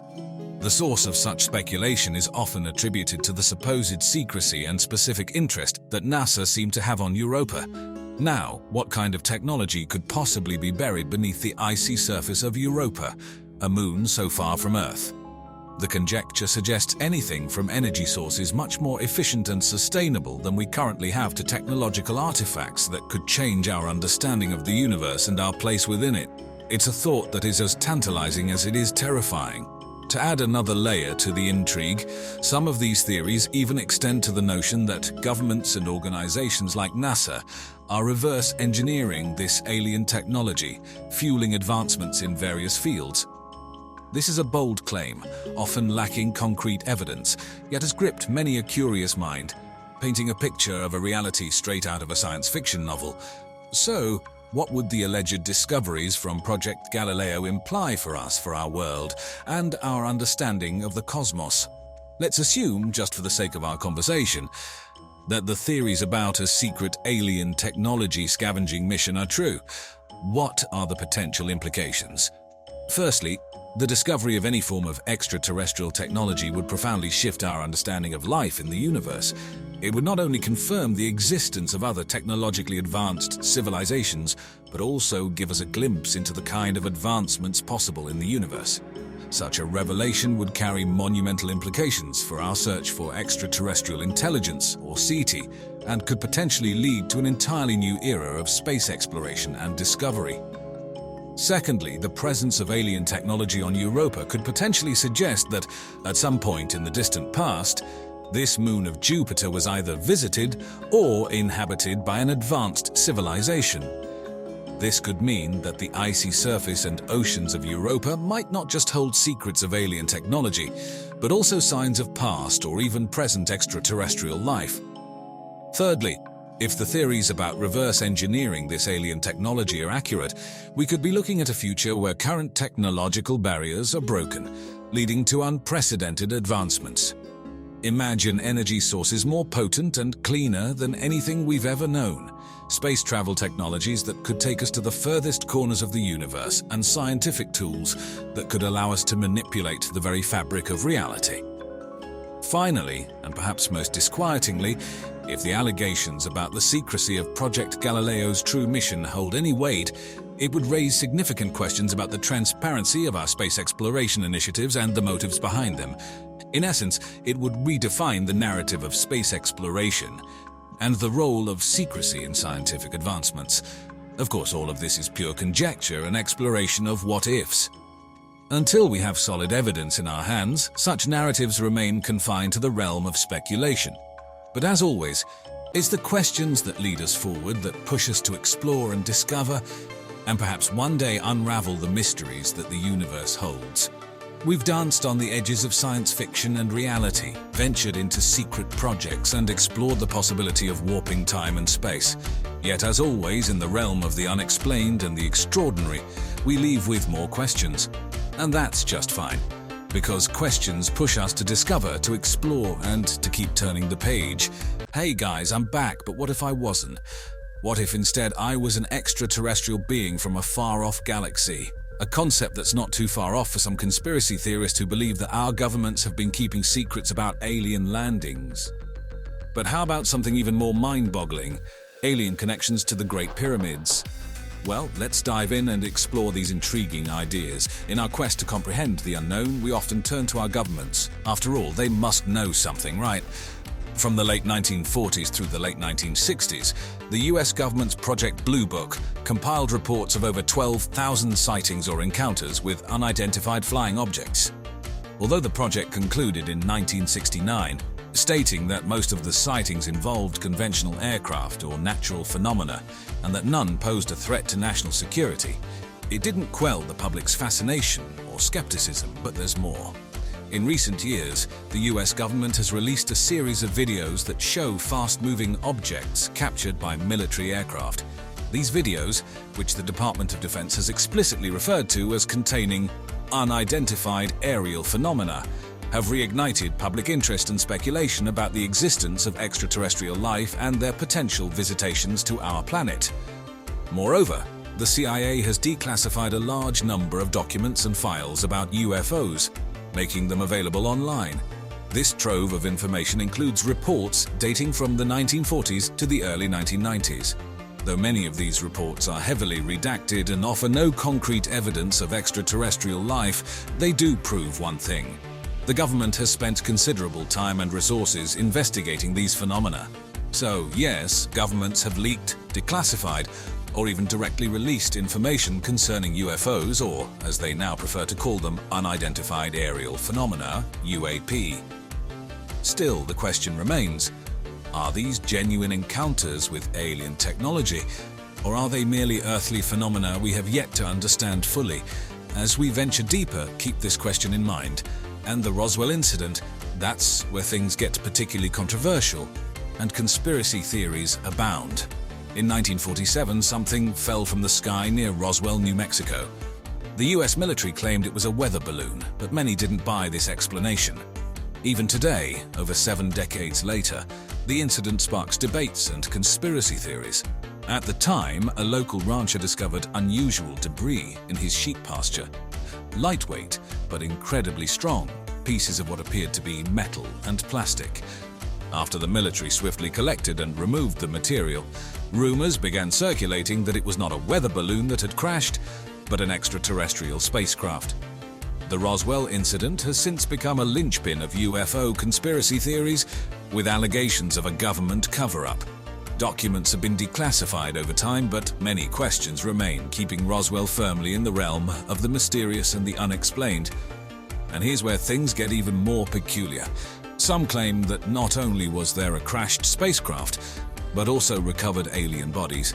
Reports suggest that autopsies were performed on these beings, offering insight into extraterrestrial physiology.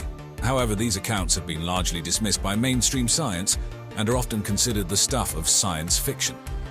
But then again, in a universe so vast, who's to say what's possible?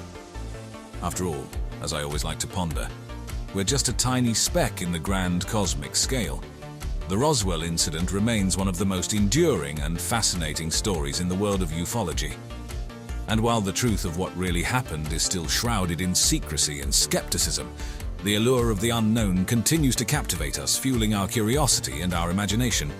Who knows what secrets the universe holds, or what might come crashing down from the sky next? And now let's take a massive leap, not just in location but also in time, from the deserts of New Mexico in the mid-20th century to the deserts of Egypt thousands of years ago. It's time to talk about the Great Pyramids of Giza and how they might be connected to aliens. These majestic structures, the last of the seven wonders of the ancient world, are truly awe-inspiring. The biggest of them all, the Great Pyramid of Khufu, consists of 2.3 million stone blocks, each weighing an average of 2.5 tons. What's even more staggering is that these pyramids were built with such precision that our current technology would struggle to match. The Great Pyramid, for example, is aligned to true north with an accuracy of 3/60 yards of a degree. How could the ancient Egyptians accomplish such a feat without the aid of modern technology or even the compass? This is where the alien theorists step in. Some propose that such advanced architectural and engineering skills could have come from extraterrestrial beings. They argue that aliens might have either directly built the pyramids or passed on the knowledge to the ancient Egyptians. Some even go as far as to suggest that the pyramids were used as a sort of energy generator or even a beacon for alien spacecraft. Many scientists and historians dismiss these theories, citing ample evidence of the techniques and tools used by the Egyptians, along with a gradual evolution of pyramid building skills over generations. But the alien theorists persist, asking questions like, why does the layout of the pyramids match the Orion's Belt constellation? And why are there similar pyramid structures in cultures around the world with no known contact with each other? While it's easy to dismiss these theories as fantastical, they do make us ponder the extraordinary capabilities of our ancestors and the mysteries that ancient structures like the pyramids continue to hold. Whether or not you believe in the alien connection, there's no denying that these questions add another layer of intrigue to the already captivating story of the pyramids. As we delve deeper, we continue to uncover more about our past and potentially about our place in the universe. Now, let's delve deeper into one of the most intriguing aspects of the Great Pyramids of Giza, their alignment. As I mentioned earlier, these pyramids are aligned with an uncanny level of precision. But did you know that they also mimic a specific pattern seen in the night sky? The three pyramids on the Giza Plateau, the Great Pyramid of Khufu, the Pyramid of Khafre, and the Pyramid of Menkaure, are laid out in a pattern that matches the three stars in the belt of the constellation Orion. This is what is known as the Orion correlation theory, first put forward by Belgian author Robert Bovell in the 1980s. Here's where it gets even more interesting. The theory suggests that not only do the pyramids mimic the Orion's belt, but they also do so as the constellation would have appeared in the sky in the year 10,500 BCE. This is a significant divergence from the accepted chronology, which places the construction of the pyramids at around 2,500 BCE. But why Orion? Well, in ancient Egyptian mythology, the god associated with the afterlife, Osiris, was represented in the sky by the constellation Orion. So it's theorized that the pyramids, specifically the Great Pyramid, were built to serve as a stargate for the pharaoh's soul to ascend to the afterlife and join with Osiris in the constellation Orion. Some proponents of the alien theory seize on this point, suggesting that the alignment and precision involved in this construction could only have been achieved with advanced, likely extraterrestrial knowledge and technology. They also point out that other ancient structures around the world, like the Teotihuacan in Mexico, also seem to align with celestial bodies, further fueling the notion of a worldwide ancient connection with extraterrestrial beings. As always, these theories are met with skepticism from mainstream scholars. They argue that the Egyptians had a deep understanding of astronomy and that the correlation with Orion could be coincidental or symbolic, rather than evidence of alien intervention. Still, the pyramid alignment theory, much like the pyramids themselves, stands as a fascinating testament to the enduring allure of these ancient marvels. Whether the product of human ingenuity or extraterrestrial influence, The precision and grandeur of the pyramids continue to captivate us, prompting us to question, to probe, and to wonder about the incredible story of human civilization. As we explore the various theories surrounding the pyramids and their potential extraterrestrial connections, it's essential to examine how governments, particularly the Egyptian government, have responded to these claims. The Egyptian government has long maintained that the pyramids were constructed by ancient Egyptians using conventional methods, with no influence or assistance from extraterrestrial beings. They argue that while the construction techniques employed may seem advanced or mysterious, they are in line with the level of knowledge and skill possessed by ancient Egyptians. In response to theories about extraterrestrial involvement, officials have consistently cited the work of renowned Egyptologists and archaeologists who have spent years studying the pyramids and their construction. These experts have offered explanations for the alignment, measurements, and precise engineering of the pyramids, suggesting that human ingenuity and innovation were solely responsible. Some governments have also taken steps to counter conspiracy theories about alien connections to the pyramids. For instance, they have cooperated with international research teams and supported scientific studies that examine the construction methods and materials used in building the pyramids. By facilitating such research, they aim to provide evidence that supports the mainstream view that the pyramids are the product of human craftsmanship rather than extraterrestrial intervention. In recent years, the Egyptian government has also made efforts to promote transparency and inclusivity in the study of their ancient heritage. They have invited experts from around the world to participate in ongoing archaeological projects and have welcomed new technologies and methods that can help shed light on the pyramid's construction. Despite these efforts, the allure of the alien theory persists, and a variety of alternative explanations continue to circulate. While the government's response has been to promote scientific research and uphold the achievements of their ancient civilization, the enduring fascination with the possibility of extraterrestrial involvement in the construction of the pyramids is a testament to the deep sense of wonder and curiosity that these ancient marvels continue to inspire. Theories of government cover-ups and alien landings, the mysterious origins of the pyramids. These stories provide a fascinating look into our collective fascination with the unknown. They challenge our understanding of history and our place in the universe. And while these theories may lack definitive proof, they certainly provide food for thought. So the next time you look up at the stars or marvel at the pyramids, ask yourself, what if there's more to the story? Do you remember everything that you learned in your history class? What if I told you that some significant chunks of our shared past might be lost, altered, or even deliberately forgotten? And no, I'm not talking about your inability to recall the dates of the French Revolution. Our understanding of history, especially the ancient world, is often like a jigsaw puzzle. Only we are not always sure if we've got all the pieces. From the advanced civilizations lost to time, to the real age of the Sphinx and the mysteries of Antarctica, there are chapters of our past that might dramatically reshape our understanding of human history, but have remained on the fringes of mainstream academia. So let's dive into some of these historical mysteries that have slipped through the cracks, or that governments have tried to make us forget.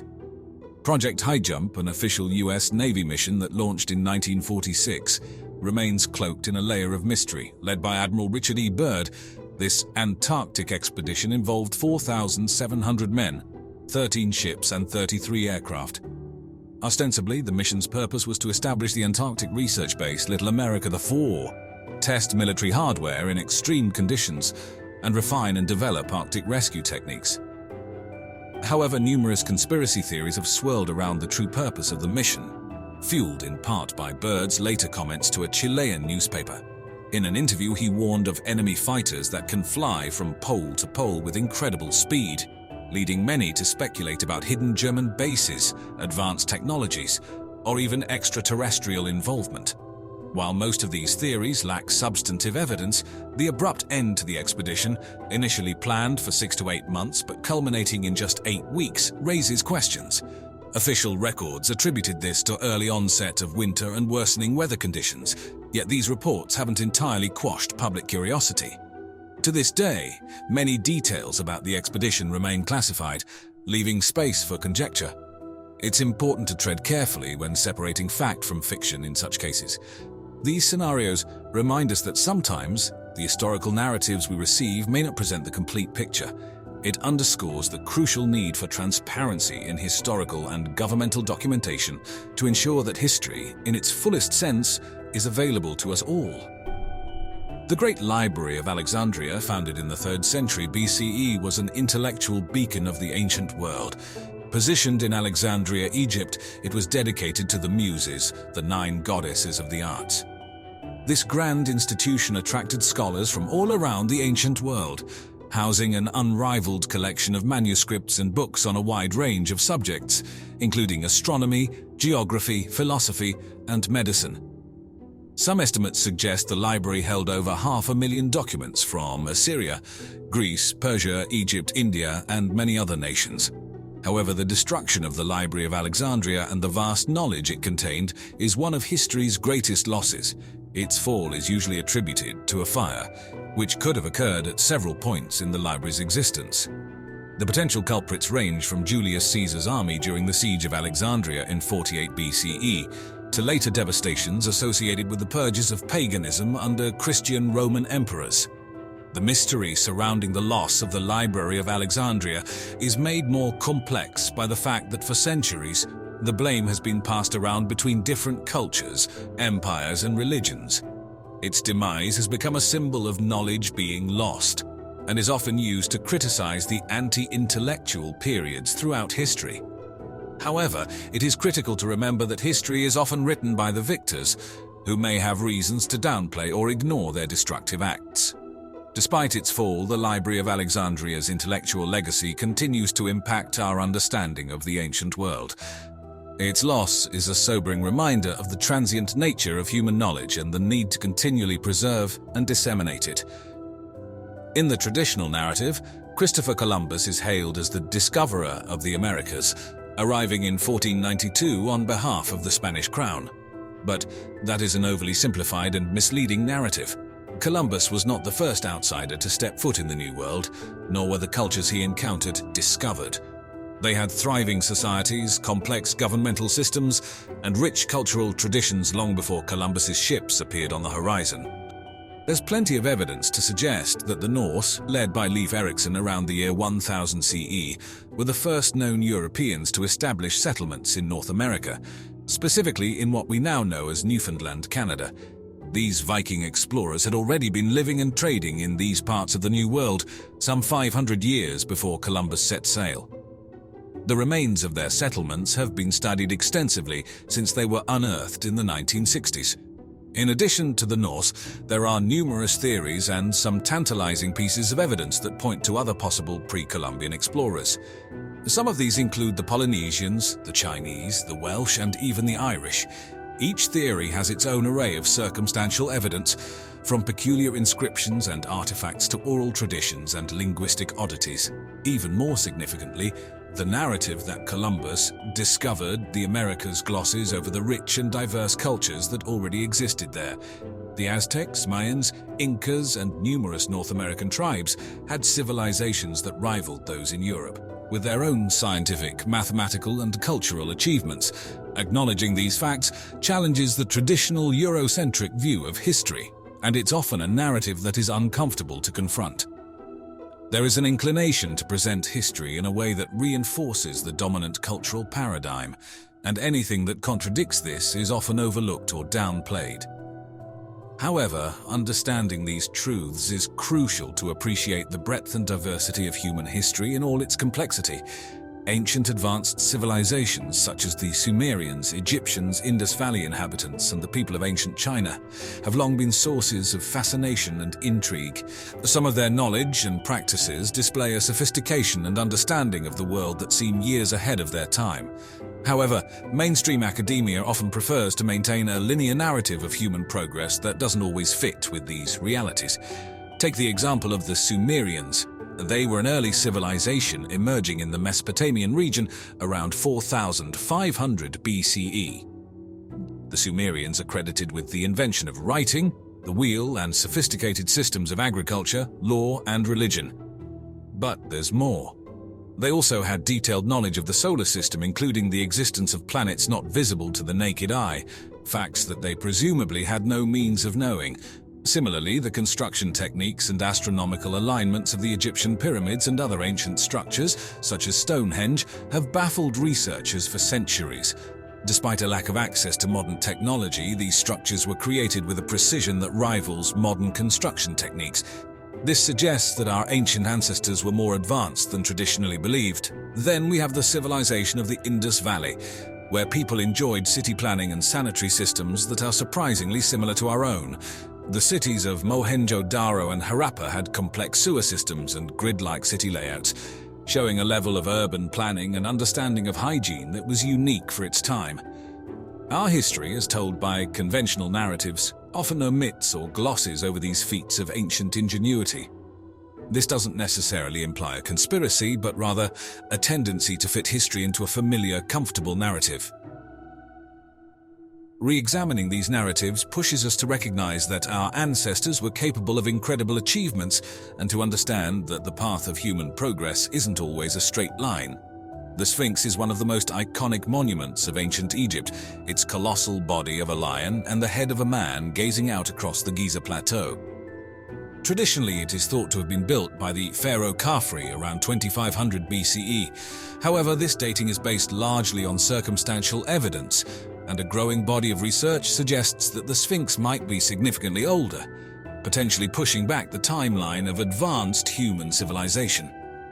One of the main proponents of this theory is Dr. Robert Schoch, a geologist and associate professor of natural sciences at the Boston University. After years of studying the Sphinx and its surrounding enclosure, Dr. Schoch concluded that the weathering patterns on the Sphinx are not caused by wind and sand, as traditionally believed, but by long-term rainfall erosion. This would suggest that the Sphinx was built during a period of greater rainfall, which last occurred in Egypt around 5000 to 7000 BCE during the Neolithic subpluvial or the African humid period. Further, the astronomical alignment of the Sphinx with the constellation of Leo around 10,500 BCE has led other researchers such as Graham Hancock and Robert Bauval to propose a similar date. They argue that the Sphinx was part of a grand celestial blueprint designed by an advanced civilization, a narrative that challenges the conventional understanding of human history. There's also the legend of the Hall of Records proposed by the American clairvoyant Edgar Cayce, who claimed that survivors of the lost city of Atlantis buried their knowledge in a library under the Sphinx. While this might be a touch too speculative, it nevertheless underscores the mystery surrounding the true age of the Sphinx. Challenging the traditional narrative of the age and purpose of the Sphinx could potentially rewrite human history. It implies that there existed civilizations with advanced technical and scientific capabilities much earlier than previously thought.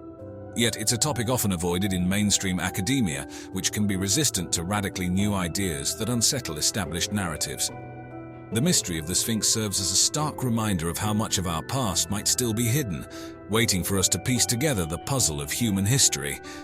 The Indus Valley Civilization, which flourished around 2500 BCE in what is now Pakistan and India, was one of the world's earliest urban civilizations, noted for its cities built of brick, roadside drainage systems, and multi-storied houses.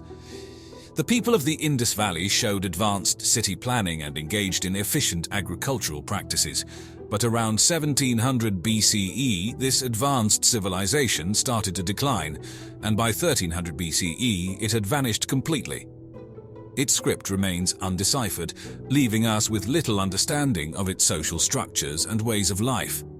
So what caused the disappearance of the Indus Valley civilization? Some historians suggest a change in weather patterns, with prolonged droughts leading to crop failures. Others propose a catastrophic flood or an invasion by Indo-Aryans as probable causes, but without hard evidence, these are mere speculations. Interestingly, modern governments have shown an oddly lukewarm interest in delving deeper into this mystery. Some suggest this could be due to the potential implications that further archaeological findings might have on current religious and social structures. This theory, while intriguing, only adds to the mystery. What secrets does the ancient Indus Valley civilization hold that might disrupt our understanding of history? As we continue to unravel the mysteries of our past, the truth of this civilization lost to time may yet come to light. So there you have it, the shadowy corners of our shared history that rarely see the light of mainstream acknowledgement. Each of these examples, from the Library of Alexandria to the Sphinx of Giza, serves as a stark reminder of how much of our past remains undiscovered or contested. Maybe, as Carl Sagan once said, you have to know the past to understand the present. And as always, it's the quest for knowledge, the relentless pursuit of truth, that propels us forward. We are constantly piecing together the scattered fragments of our past to construct a clearer picture of our journey as a species. And as we dig deeper, who knows what other astounding revelations await us in the sands of forgotten time. Remember, history is not just about the past, it's also a roadmap that guides us into the future. What if I told you that one of the most secretive and mysterious places on Earth is also one of the coldest? A place that holds hidden mountain ranges, alien-like landscapes, and clandestine meetings of the world's most influential figures. A place that has been agreed upon by nearly every nation to remain untouched, yet is the subject of countless expeditions and rumors of covert operations. We're talking about Antarctica, a land of snow and ice and a hotbed of intrigue. So let's embark on a chilling journey to the world's southernmost continent, shall we? Antarctica, Earth's southernmost continent, home to sub-zero temperatures, colossal glaciers, and a distinct lack of permanent residents. But this isn't just a barren, icy wilderness. In fact, it's a place that piques our collective curiosity. Could this frozen wasteland be teeming with secrets just waiting to be uncovered? Antarctica boasts an array of fascinating and unique geographic features, the likes of which can't be found anywhere else on Earth. Its expansive ice sheets, the largest single mass of ice on our planet, are powerful enough to influence global weather patterns and sea levels. Beneath this icy surface lies a diverse landscape of mountains, valleys, and even subglacial lakes, their secrets perfectly preserved by the unforgiving cold. Amid these extreme conditions, life persists. Antarctica is home to a rich array of wildlife, from the regal emperor penguins to the tiny hardy tardigrades. Yet human habitation here is temporary and limited, with no native or permanent residents. The people who do venture here are usually scientists living in research stations, studying everything from climate change to astrobiology, in conditions that are as close as we can get to those on other planets. And then, of course, there's the ominous polar night. And for about half the year, the sun never rises over the Antarctic horizon, plunging the continent into months of relentless darkness. Imagine standing there, beneath the ethereal glow of the aurora australis, the frozen plains stretching out before you as far as the eye can see, untouched and silent. It's in this profound silence and isolation that one begins to wonder, what secrets does Antarctica hold? Why do people, some of them very influential, visit this icy, inhospitable wilderness? Could there be clandestine meetings occurring in the hushed silence of its frozen expanse? Antarctica's enduring allure lies in its isolation, its extreme conditions, and its inaccessibility. It's a place that challenges our understanding of life and survival, a testament to nature's raw power and resilience. It's a place of mystery and beauty, of ice and isolation. But the real question that hangs over this icy wilderness is this: what secrets does it hold? Let's start by exploring the enigma that is Antarctica. So we've talked about the famous faces who've been to Antarctica and the ambiguities surrounding their trips. But what about the mysterious missions that have taken place in this frozen wasteland? Because as it turns out, Antarctica has been the stage for several undertakings that still baffle us today. Let's begin with Operation High Jump. This expedition, led by the United States Navy in 1946, was officially a scientific and exploratory mission. But the scale was staggering. Around 4,000 personnel, 13 ships and numerous aircraft were involved, making it the largest Antarctic expedition ever. Officially, the mission was to establish a research base and to test military hardware in extreme conditions. Yet the operation ended abruptly, well before the planned 8-month duration. Why was that? Well, the official explanation was unfavorable weather conditions, but conspiracy theorists suggest there might be more to it. Another significant event was the Soviet Union's Antarctic expeditions in the late 1950s and 60s, particularly the establishment of the Vostok Station. Beneath this station lies the hidden Lake Vostok, a vast untouched body of water cut off from the world for possibly millions of years. Could the Soviet Union have been interested in something more than just scientific research? But perhaps one of the most intriguing stories of Antarctic exploration is the British Operation Tabarin of 1943. Officially, this mission aimed to provide a British presence in the Antarctic, denying access to the area for enemy ships and submarines during World War II. But the secrecy surrounding it, plus the establishment of permanently occupied bases, led to speculations about potential ulterior motives. All these missions, while draped in the mantle of science and exploration, had undertones of military strategy, geopolitical influence, or, according to some, even darker purposes. Whether it was the Americans, the Soviets, or the British, each expedition left behind a legacy of unanswered questions. What were these nations truly seeking in the vast, icy expanse of Antarctica? The answers, much like the continent itself, remain in mystery and ice. Now, you may be wondering, who are these high-profile visitors we're talking about? Well, over the years, there have been several intriguing instances of noted individuals journeying to the Antarctic. Let's delve into a few of these enigmatic encounters. One of the most famous figures to visit Antarctica was none other than the Secretary of State of the United States, John Kerry. This happened in 2016 during the last days of his term in office. What makes this trip interesting isn't just the timing, but also the reasoning. While the stated purpose was to learn about the effects of climate change, conspiracy theorists suggest there could be more to the story.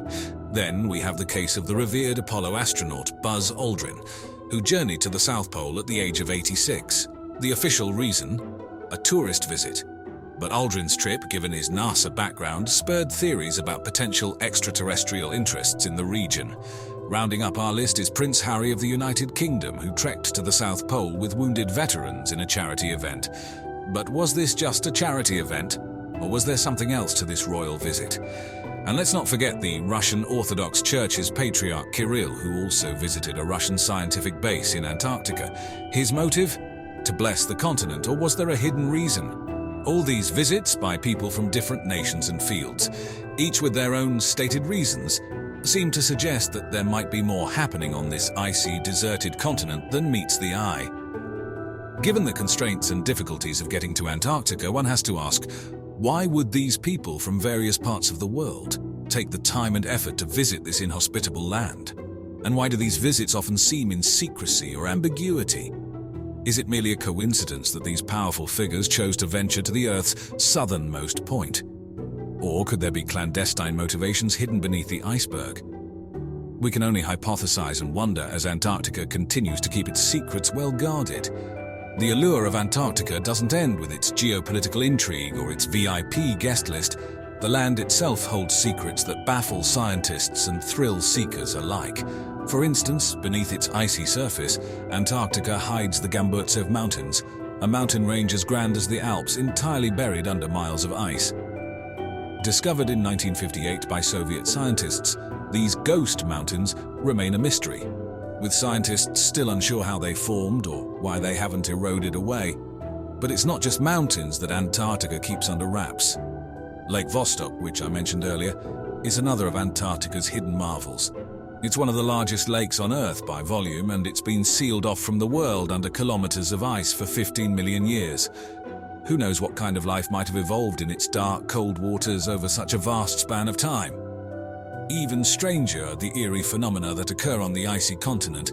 Take the Blood Falls, for instance, a flow of iron-rich water that stains the Taylor Glacier a horrifying shade of red. Or the massive, nearly perfect circular hole in the sea ice, known as a polynya, that keeps appearing and disappearing in the Weddell Sea, baffling scientists. Then there's the Bloop, an ultra-low-frequency, high-amplitude underwater sound detected by NOAA in 1997. While scientists think the noise is most likely from icequakes, others believe it could be a giant, unknown sea creature lurking in the icy depths. But perhaps the biggest secret of all is the mystery of what lies beneath the ice.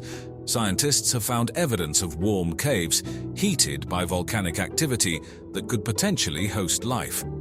Additionally, satellite imagery has revealed strange, unnatural-looking structures beneath the ice, leading to wild speculations about lost civilizations or even extraterrestrial bases.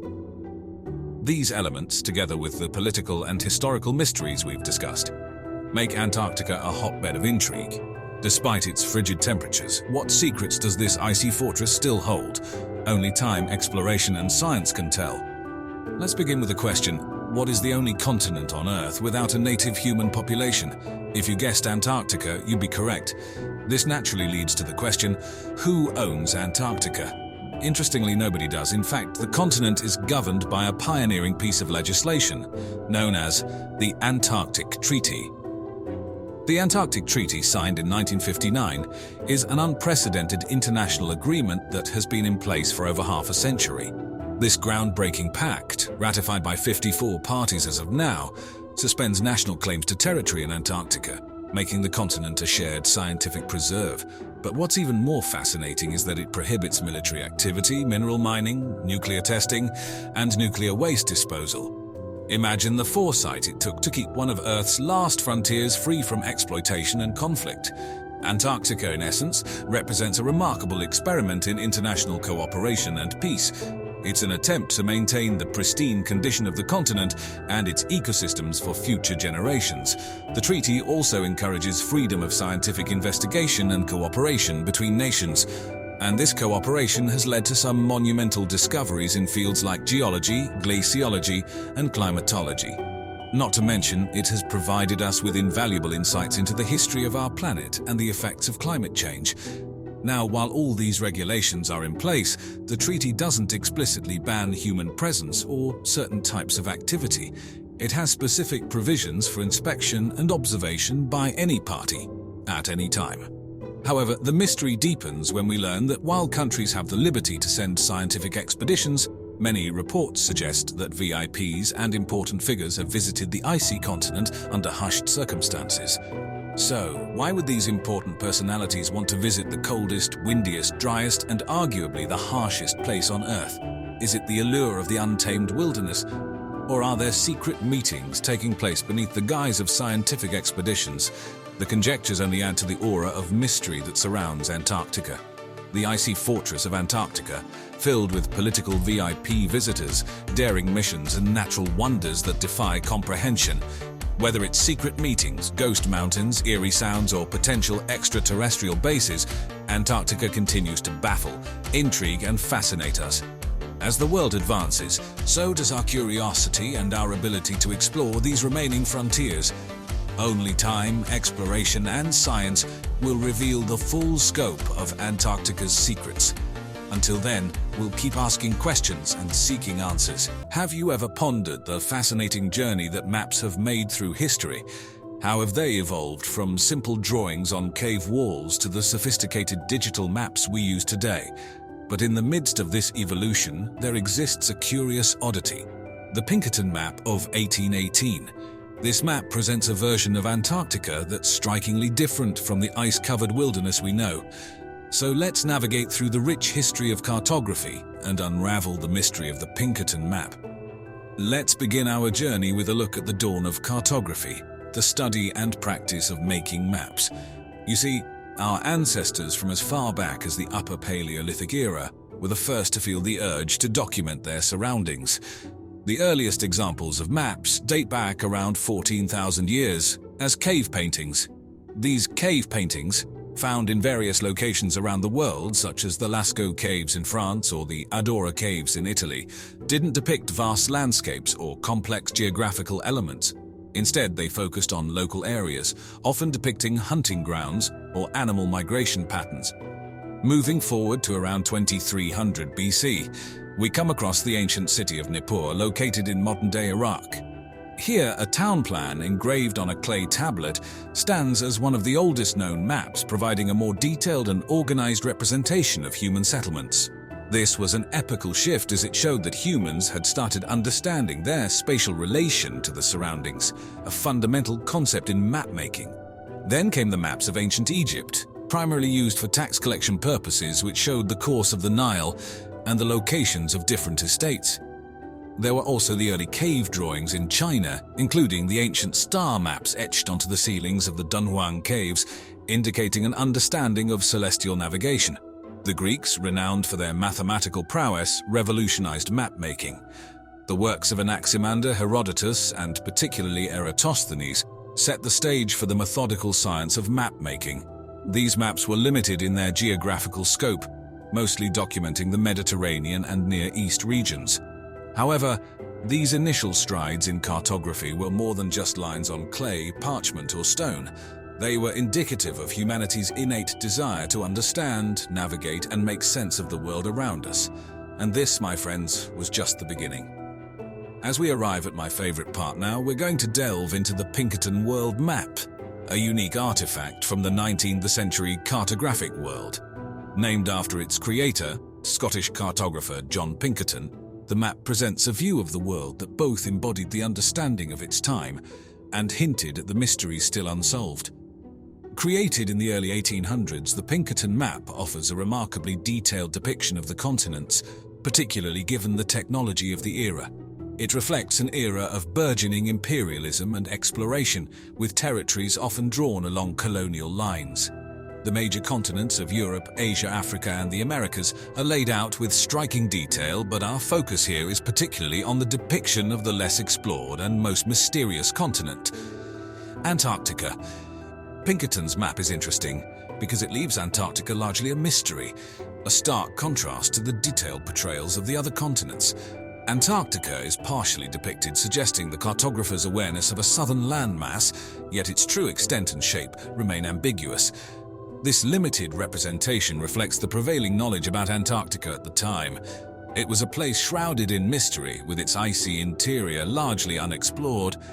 The incomplete depiction of Antarctica can be attributed to the fact that the Pinkerton map predates the first confirmed sighting of the Antarctic mainland by the Russian expedition, led by Fabian Gottlieb von Bellingshausen and Mikhail Lazarev in 1820.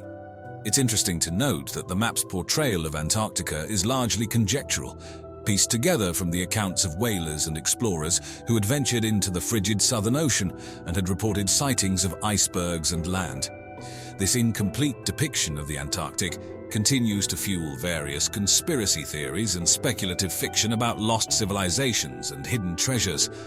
The Pinkerton map stands as a tantalizing testament to the time when the world still had blank spots, spaces left for the unknown and the imagined, spaces that ignited human curiosity and the spirit of exploration. Now let's shift our focus on the fascinating mystery of Antarctica as it pertains to cartography and history. The Pinkerton map, with its conspicuously incomplete portrayal of Antarctica, only deepens the allure surrounding this icy continent. But why has Antarctica become the focal point of so many mysteries and theories? Well, first, let's establish some facts about this southernmost continent. It's the coldest, windiest, and most isolated place on Earth. Covered by ice that averages more than a mile thick, Antarctica remained unknown and unseen by humans until the early 19th century. Even today, it's largely uninhabited, save for scientists residing in research stations. This extreme remoteness and inaccessibility, coupled with its late discovery, has fueled speculation and mystery for centuries. Over the years, Antarctica has been subject to numerous theories and conjectures. Some have hypothesized that it could be the location of the lost city of Atlantis, the mythical civilization described by Plato. Others propose that the continent might be home to secret military bases or even alien outposts. Theories have also emerged, suggesting the presence of vast networks of warm rivers and lakes beneath the icy surface capable of supporting life. While much of this is speculative and unproven, it does highlight our enduring fascination with this largely unknown territory. From a cartographic perspective, Antarctica is also interesting due to the numerous anomalies and discrepancies that have appeared in maps over the centuries. For instance, the Piri Reis map, created by a Turkish admiral in the 16th century, allegedly shows Antarctica without its ice, a detail that continues to baffle researchers given the map's age. Moreover, even after Antarctica's official discovery, it was often inaccurately depicted or entirely omitted from many maps, further adding to its mystique. As we continue to explore and understand this unique continent, we unravel more of its secrets. Yet despite our advances in technology and exploration, Antarctica retains an aura of mystery, captured so well in the incomplete rendering on the Pinkerton map. It serves as a reminder of the vast frontiers yet to be fully explored and understood on our own planet. Moving on, we enter the era of a man named Claudius Ptolemy, an astronomer, mathematician, and above all, a geographer who lived in the Roman Empire in the 2nd century AD. Ptolemy's contributions to cartography were pivotal in the development of the discipline, shaping it into the science we know today. In his revolutionary work, Geographia, Ptolemy compiled and consolidated the geographical knowledge of the Roman Empire. But he did much more than just provide a list of places and their locations. Ptolemy introduced the use of longitudes and latitudes in the form of a gridded network. This system was a significant development in map-making, allowing for a standardized way to express location and navigate across the globe. However, it wasn't just about the mathematical precision. Ptolemy also introduced the idea of projecting the spherical Earth onto a two-dimensional surface, which we know is a fundamental challenge in map-making. His most famous projection, known as the Ptolemaic projection, distorted size to maintain accurate shapes, a concept widely used in modern cartography. Ptolemy's work was remarkable for its time, but it was not without errors. For instance, he greatly underestimated the Earth's circumference, leading to a smaller, more condensed representation of the known world. Despite these inaccuracies, Ptolemy's influence on the science of cartography cannot be overstated. He paved the way for the explorers of the Middle Ages, who used his system of latitude and longitude to navigate the world's oceans. His works, rediscovered and translated into Latin around the 15th century, became a basis for Renaissance mapmakers and explorers pushing the boundaries of the known world. Now let us dive into the Age of Exploration, a period ranging from the 15th to the 17th century that was marked by extensive overseas exploration from European powers. This era of curiosity and daring gave rise to the intricate science of modern cartography and saw unprecedented advances in mapmaking. In this era, the discovery of new lands and sea routes necessitated the creation of accurate maps. Cartographers began to adopt a system of projection influenced by Ptolemy that allowed them to draw the Earth's round surface on a flat piece of paper. They employed advanced techniques and principles to represent the Earth's features realistically, showing coastlines, bodies of water, and significant landmarks. One notable figure during this period was Gerardus Mercator, a Flemish cartographer whose 1569 world map introduced a cylindrical projection known as the Mercator projection. His projection preserved the angles and shapes of land masses, a critical feature for navigation, but resulted in significant distortion of size as you move away from the equator. Meanwhile, the Portuguese cartographer Pedro Reinel created the oldest known signed Portuguese nautical chart around 1504. His works, alongside other cartographers from the Lisbon School of Cartography, were instrumental in the development of nautical charts with their focus on practical use for navigation. However, the Age of Exploration wasn't just about European cartographers. Globally, various cultures were developing their own techniques for mapping.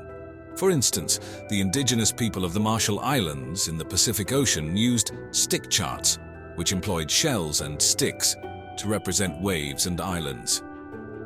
The maps from this period reflected not just geographical knowledge, but also the political and cultural context of their time. They often included fantastical beasts and mythical lands, reflecting the sense of wonder and mystery that was characteristic of the Age of Exploration.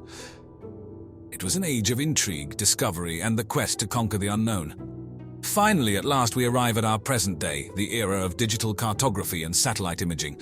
But don't let modernity fool you. Today's techniques carry on the rich tradition of the past, albeit in vastly more complex and sophisticated ways. However, even with all the technology at our disposal, the challenge of capturing our planet's intricate details remains, offering a captivating blend of art, science, and technology. In the modern era, we've graduated from parchment and ink to GPS and satellite imagery. But despite this shift in medium, the essence of cartography, understanding and representing our world, remains unchanged. The advent of satellite technology has allowed us to map the entire globe with an unprecedented level of detail and accuracy. From the comfort of our homes, we can explore remote corners of the Earth, observe changing weather patterns, and even monitor the movements of wildlife. Google Earth, for instance, is an incredible example of modern cartography. It compiles satellite imagery and aerial photography to produce a 3D representation of the Earth's surface, accessible to anyone with an internet connection. It has democratized the world of maps, allowing anyone to become an armchair explorer. But it's not just about exploration. Modern cartography plays a critical role in urban planning, disaster response, climate studies, and much more. Geographic Information Systems, or GIS, integrate spatial data with other types of data to help us understand patterns and relationships in the world around us. From tracking the spread of diseases to optimizing public transport routes, GIS has become an essential tool in diverse fields. And yet, in all this progress, maps still carry an element of subjectivity. Mercator projections, commonly used in online maps, can distort sizes of countries near the poles, leading to misconceptions. No map can perfectly represent the Earth's spherical surface on a flat plane without some form of distortion. So even today, the art of map-making involves trade-offs and choices, echoing the challenges faced by ancient cartographers. In conclusion, whether we're peering down from satellites or analyzing data on our computers, we continue the timeless pursuit of understanding our place in the world. From early star charts to Pinkerton's world map, to the hyper-detailed maps of today, we've made immense strides. And yet, as the mysteries of Antarctica remind us, there are always new frontiers waiting to be charted. Imagine a world shrouded in mystery, where dense jungles, towering peaks, and deep caverns hide secrets waiting to be uncovered. From the ethereal peaks of Gangkhar Punsum in Bhutan to the eerie beauty of Mexico's Yucatan cenotes, our Earth is a treasure trove of undiscovered places that remain virtually untouched, their beauty and mysteries known to only a select few. In today's journey, we'll tread the path less traveled and delve into the realms of the unexplored and the incredibly intriguing. So, are you ready for an adventure? Imagine a place so remote that it's often referred to as the land of men because of its isolation from the rest of civilization. The Marquesas Islands, a group of volcanic islands in French Polynesia, provide such an experience. Situated over 1,400 kilometers from Tahiti, they're one of the world's most isolated island groups, offering us an insight into what an undisturbed paradise might look like. Though their islands may seem desolate, they're teeming with diverse plant and animal life, including several endemic species that can't be found anywhere else. The population, though sparse, has maintained the traditional Polynesian culture with fewer outside influences compared to other islands in the region. Interestingly, their isolation has resulted in a unique linguistic evolution. Unlike other Polynesian languages, the local Marquesan language doesn't have a B sound but has a distinct G sound, which is rare in Polynesian languages. They're also home to a rich collection of archaeological sites with their stone tiki statues, petroglyphs, and ancient tribal warfare sites, often compared to the famous relics on Easter Island. Yet due to their remoteness and the rugged terrain, many of these historical and cultural wonders remain largely unexplored and unexcavated. So the next time you wonder about the most undiscovered places in the world, think about the Marquesas Islands. The remote paradise with a distinct culture and unexplored archaeological sites waiting to reveal their secrets. Onward from the isolation of the Marquesas Islands, let's now travel to the island of Madagascar, home to one of the world's most unique and less ventured landscapes, the Tsingy de Bemaraha National Park. Just the name Tsingy would give you a hint about the surreal landscape that awaits. In the local language, it means where one cannot walk barefoot. This UNESCO World Heritage Site spans over 152,000 hectares, and its centerpiece is a vast limestone plateau. The relentless forces of rain and wind over thousands of years have eroded this plateau into a jagged vertical labyrinth of limestone needles. These towering pinnacles can reach up to 30 meters high, creating a maze-like fortress of stone. In the midst of these seemingly impenetrable spikes, you'd find a thriving ecosystem. Tsingy de Bemaraha is home to an exceptional variety of wildlife, with 85 bird species, 45 reptile species, and 650 plant species, many of which are endemic. This includes 11 lemur species, 5 of which are on the IUCN Red List of Threatened Species. Despite this biological richness, the park remains largely unexplored due to the inaccessible terrain. Scientists believe that the isolated pockets of forest nestled within the stone forest may host undiscovered species, making it a literal terra incognita. So if you ever find yourself in Tsingy de Bemaraha, remember, You're standing in one of the few remaining uncharted territories of the world where the next discovery may be just around the corner, or in this case, just above the next razor-sharp limestone pinnacle. From the vertical labyrinth of Madagascar, we now traverse to the Changtang Plateau in Tibet, one of the least inhabited places on Earth, and yet strikingly full of life. High up in the Himalayas, the Changtang Plateau is a cold desert with an average altitude of 4,500 meters above sea level. The air here is so thin that it is often referred to as the roof of the world. Covering over 600,000 square kilometers, it stretches beyond Tibet and spills into the northern parts of India, making it one of the largest plateaus in the world. What makes Changtang so intriguing? First, its climate is one of the harshest on the planet. Winter temperatures can plummet to minus 40 degrees Celsius, and summer isn't much warmer, barely reaching above zero. The air is thin, the winds are fierce, and precipitation is scarce. Yet despite these harsh conditions, Changtang is home to an array of unique wildlife. It is the domain of Tibetan antelopes, wild yaks, and rare Tibetan brown bears. It also hosts the elusive snow leopard and the Tibetan wolf, both of which are endangered species. Very few people live in this inhospitable terrain. The Changpa, a semi-nomadic Tibetan tribe, are among the few humans who have adapted to this harsh climate. Living in black yak hair tents and relying on their herds of goats, sheep, and yaks for sustenance, they follow ancient migration routes across the plateau. Despite its immense size, much of the Changtang remains unexplored. Its remoteness, harsh weather, and extreme altitude make it challenging to reach and even more challenging to study. Who knows what undiscovered natural wonders, ecosystems, or rare species could still be waiting under the vast sky of the Changtang Plateau.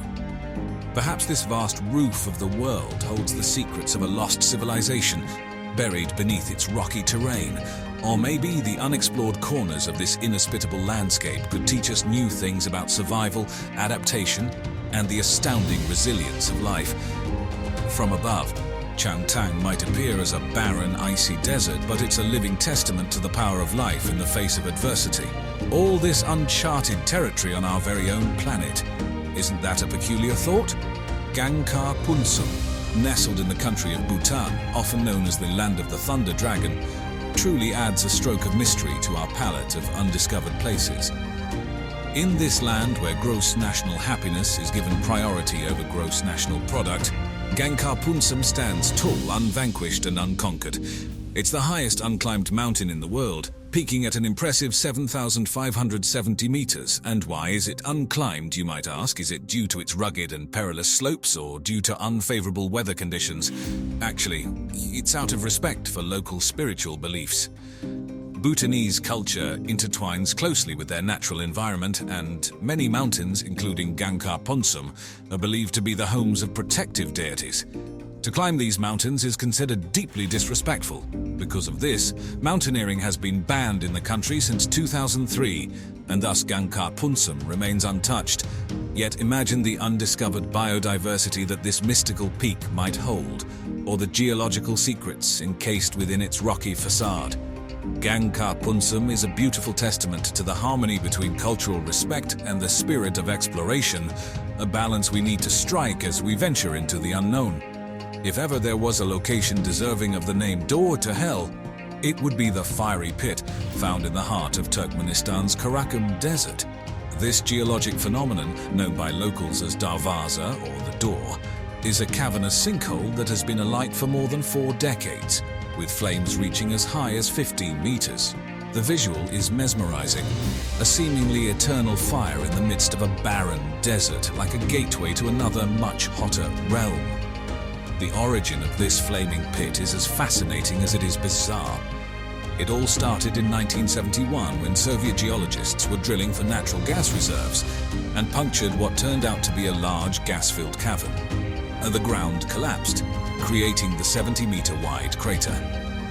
Fearing the potential for a massive release of methane, a potent greenhouse gas, the scientists took the decision to set the crater on fire, hoping it would burn out within a few weeks. Well, as you might guess, that didn't quite go as planned. The fiery pit is still burning today, over half a century later, attracting hundreds of adventurous tourists annually. The door to hell is a grim yet awe-inspiring testament to the unexpected turns of nature and the occasional miscalculations of human intervention. With its eerie beauty and unending flames, the door to hell has become an icon of undiscovered places, a strange meeting point of geology, history, and sheer happenstance. The Sakha Republic, also known as Yakutia, is one of the largest and least explored regions in Russia. With an area larger than Argentina, it's the biggest subnational governing body by area in the world. Located in the far northeastern part of Russia, much of Sakha is situated within the Arctic Circle and is marked by extreme weather conditions, stark landscapes, and sparse population. In fact, it's home to Oymyakon, widely recognized as the coldest inhabited place on Earth, where winter temperatures regularly fall below -50 degrees Celsius. Yakutia is a place of extreme contrasts. During the brief summer, it experiences a miraculous transformation as the ice gives way to a surprisingly rich biodiversity. Swamps, grasslands, and dense larch forests house a range of wildlife from reindeer and moose to unique species such as the Yakutian horse, a rare breed adapted to the severe local climate. Underneath this harsh yet beautiful landscape, the Sakha Republic holds an abundance of natural resources. It's rich in diamonds, gold, and other minerals, making it a significant contributor to Russia's mineral wealth. Yet vast areas remain largely untapped and undiscovered, largely due to its remoteness and severe climate. The area's cultural landscape is as intriguing as its physical one. Yakutia is home to the Sakha people, who have maintained their unique traditions, language, and mythology, despite the harsh conditions and remote location. With vast regions still unexplored and cultures relatively untouched by modern influence, the Sakha Republic is a fascinating corner of the world yet to be fully discovered. The Yucatan Peninsula of Mexico is world famous for its cenotes, a network of submerged limestone caves and sinkholes that create natural underground pools. Many of these cenotes are hidden deep within the dense jungle terrain, waiting to be explored. Here, the true depth and extent of this underground world are still largely unknown and continually being discovered by daring divers and explorers. The cenotes have been revered since ancient times. The Maya civilization, which once thrived in the Yucatan, considered cenotes sacred gateways to the underworld, and many were used for ritualistic purposes, including sacrifices to appease their gods. Even now, these cenotes often reveal Maya artifacts and remains, making them vital archaeological sites. In terms of natural beauty, these cenotes are breathtaking. The crystal-clear waters reveal stunning stalactites and stalagmites, creating an otherworldly and slightly eerie underwater landscape. Diving into a cenote is like entering a hidden world, a liminal space between the surface and the depths of the Earth. Beneath the Yucatan Peninsula lies the world's longest underwater cave system, extending for hundreds of kilometers. This intricate network is continually being explored and mapped by divers, often revealing new passages and caverns. The Yucatan cenotes, shrouded in both natural beauty and historical significance, truly are a partially unveiled treasure of the world. However, because of their sacred significance and delicate ecosystems, these mysterious underwater caves require careful exploration to preserve their unique qualities for generations to come. And so our journey into the unknown comes to a close, but remember, the world is vast and brimming with places yet to be discovered, each with its own unique story to tell, each a testament to the incredible diversity and allure of our planet. From the rugged landscapes of Sakha Republic to the haunting door to hell in Turkmenistan, we've traversed the wild and the unknown. Yet this is but a fraction of the wonders our world holds. As we part ways for now, remember that our quest for discovery never truly ends. So until our next journey into the unknown, keep exploring, keep questioning, and as always, thanks for watching.